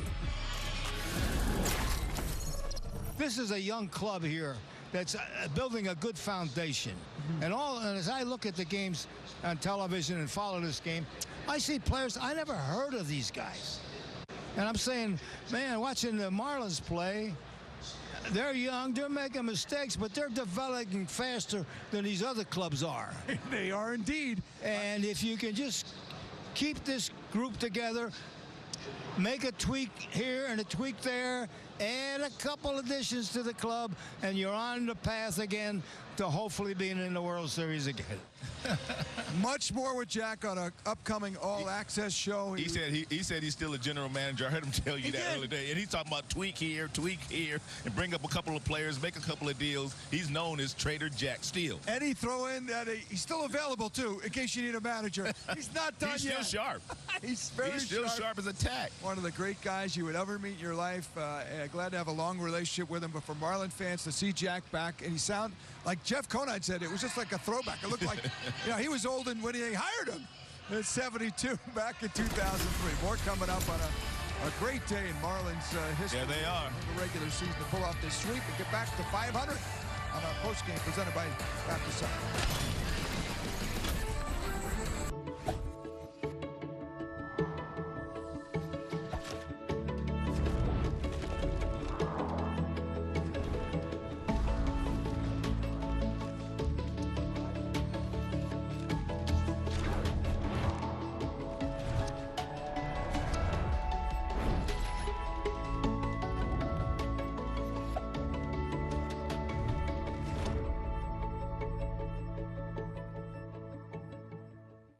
You push it. You try to hold them shut, but your doors won't stay closed no matter what. Introducing Ruby Monkey Magnets. Ultra-thin magnetic plates that will keep your doors and drawers shut. Just peel to reveal the super strong adhesive. Place the monkey, then the magnet, and close. Installation is that simple, and now you have a door that will stay shut. The secret is the ultra-strong industrial magnet's powerful attraction that holds tight. Monkey magnets work on most surfaces and are perfect for cabinets, dresser drawers, sliding closet doors, and more. Even your outdoor problems are solved in an instant because they're corrosion and rust resistant. Call or go online now to get 8 sets of monkey magnets for only $9.99. Due to rising costs, this may be your last chance to get monkey magnets at this low price. There is a strict limit of 1 house pack per order. Call now. Call 1-800-640-5931. That's 1-800-640-5931. Call or visit getmonkeymagnets.com. So call 1-800-640-5931 now.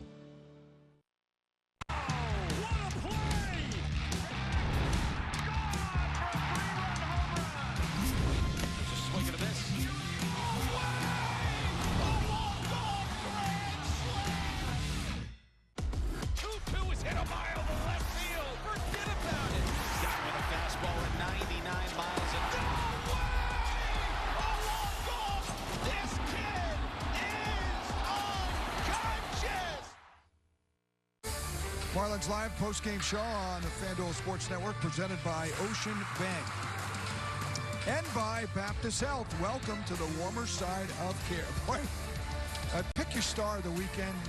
You want to go with the new name, Jacob Marcy? Grissom almost had it there in center, but Marcy with his first major league triple. He was smelling triple on his double in the 5th inning. He was held up like a train stopping at the last moment. He had perfect base running there. When you hit a ball down the right field corner, your job once you get to second base is pick up the third base coach so he can tell you exactly what you're doing. He did it to perfection. All right, here's our Toyota road ahead. The Houston Astros, one of the better teams in Major League Baseball for quite some time now. The only guy I've heard of is Hunter Brown. Well, they won't be facing their aces, if you will. I heard of spaghetti over there. No. Oh, no, it's arrogant. I'm sorry. Toyota road ahead. Here's the matchup. So it'll be Sandy, who's coming off 2 beauties. Yep. And then you have Cal Quantrill. He wins. All he's been doing is putting the Marlins in a chance to win. And then Jansen Junk. And it seems like that one day he doesn't give up 2 runs or less. The Marlins offense comes alive. He's had an excellent season as well. Following up here on what Cabrera and Perez have done. Should be a good series starting tomorrow night. All night games, the first 2, then we will have an afternoon game on Wednesday, late afternoon game. Looking forward to watching Sandy go out there tomorrow. First home game after the trade deadline. Many expected that he would get traded. I know he's happy to be a Marlin, and I know that the entire organization is still very happy that Sandy is a Marlin. Absolutely right. What a weekend for the Marlins. What a week ahead on Golic and Golic on FanDuel Sports Network. Mike Sr., Mike Jr. bringing the heat. They'll have bold takes. They'll have big personalities, some of the biggest names in sports. Monday's show will feature Alabama's head coach, Kalen DeBoer. They'll be coming up tomorrow. Don't miss the action. It's weekdays, 3 to 5, only on FanDuel Sports Network. If these Marlins keep winning, you might make an appearance on Golic and Golic. Hope so. All right, Astros and Marlins tomorrow. Jack McKeon honored, well-deserved Marlins legend and Hall of Famer. Now in the Marlins Hall of Fame for Rod Allen, our great crew. What a weekend. The Marlins outdoing the Yanks in 3 games. They outscored them 22-15 en route to their first ever 3-game sweep. Pull out the brooms. We'll see you tomorrow night.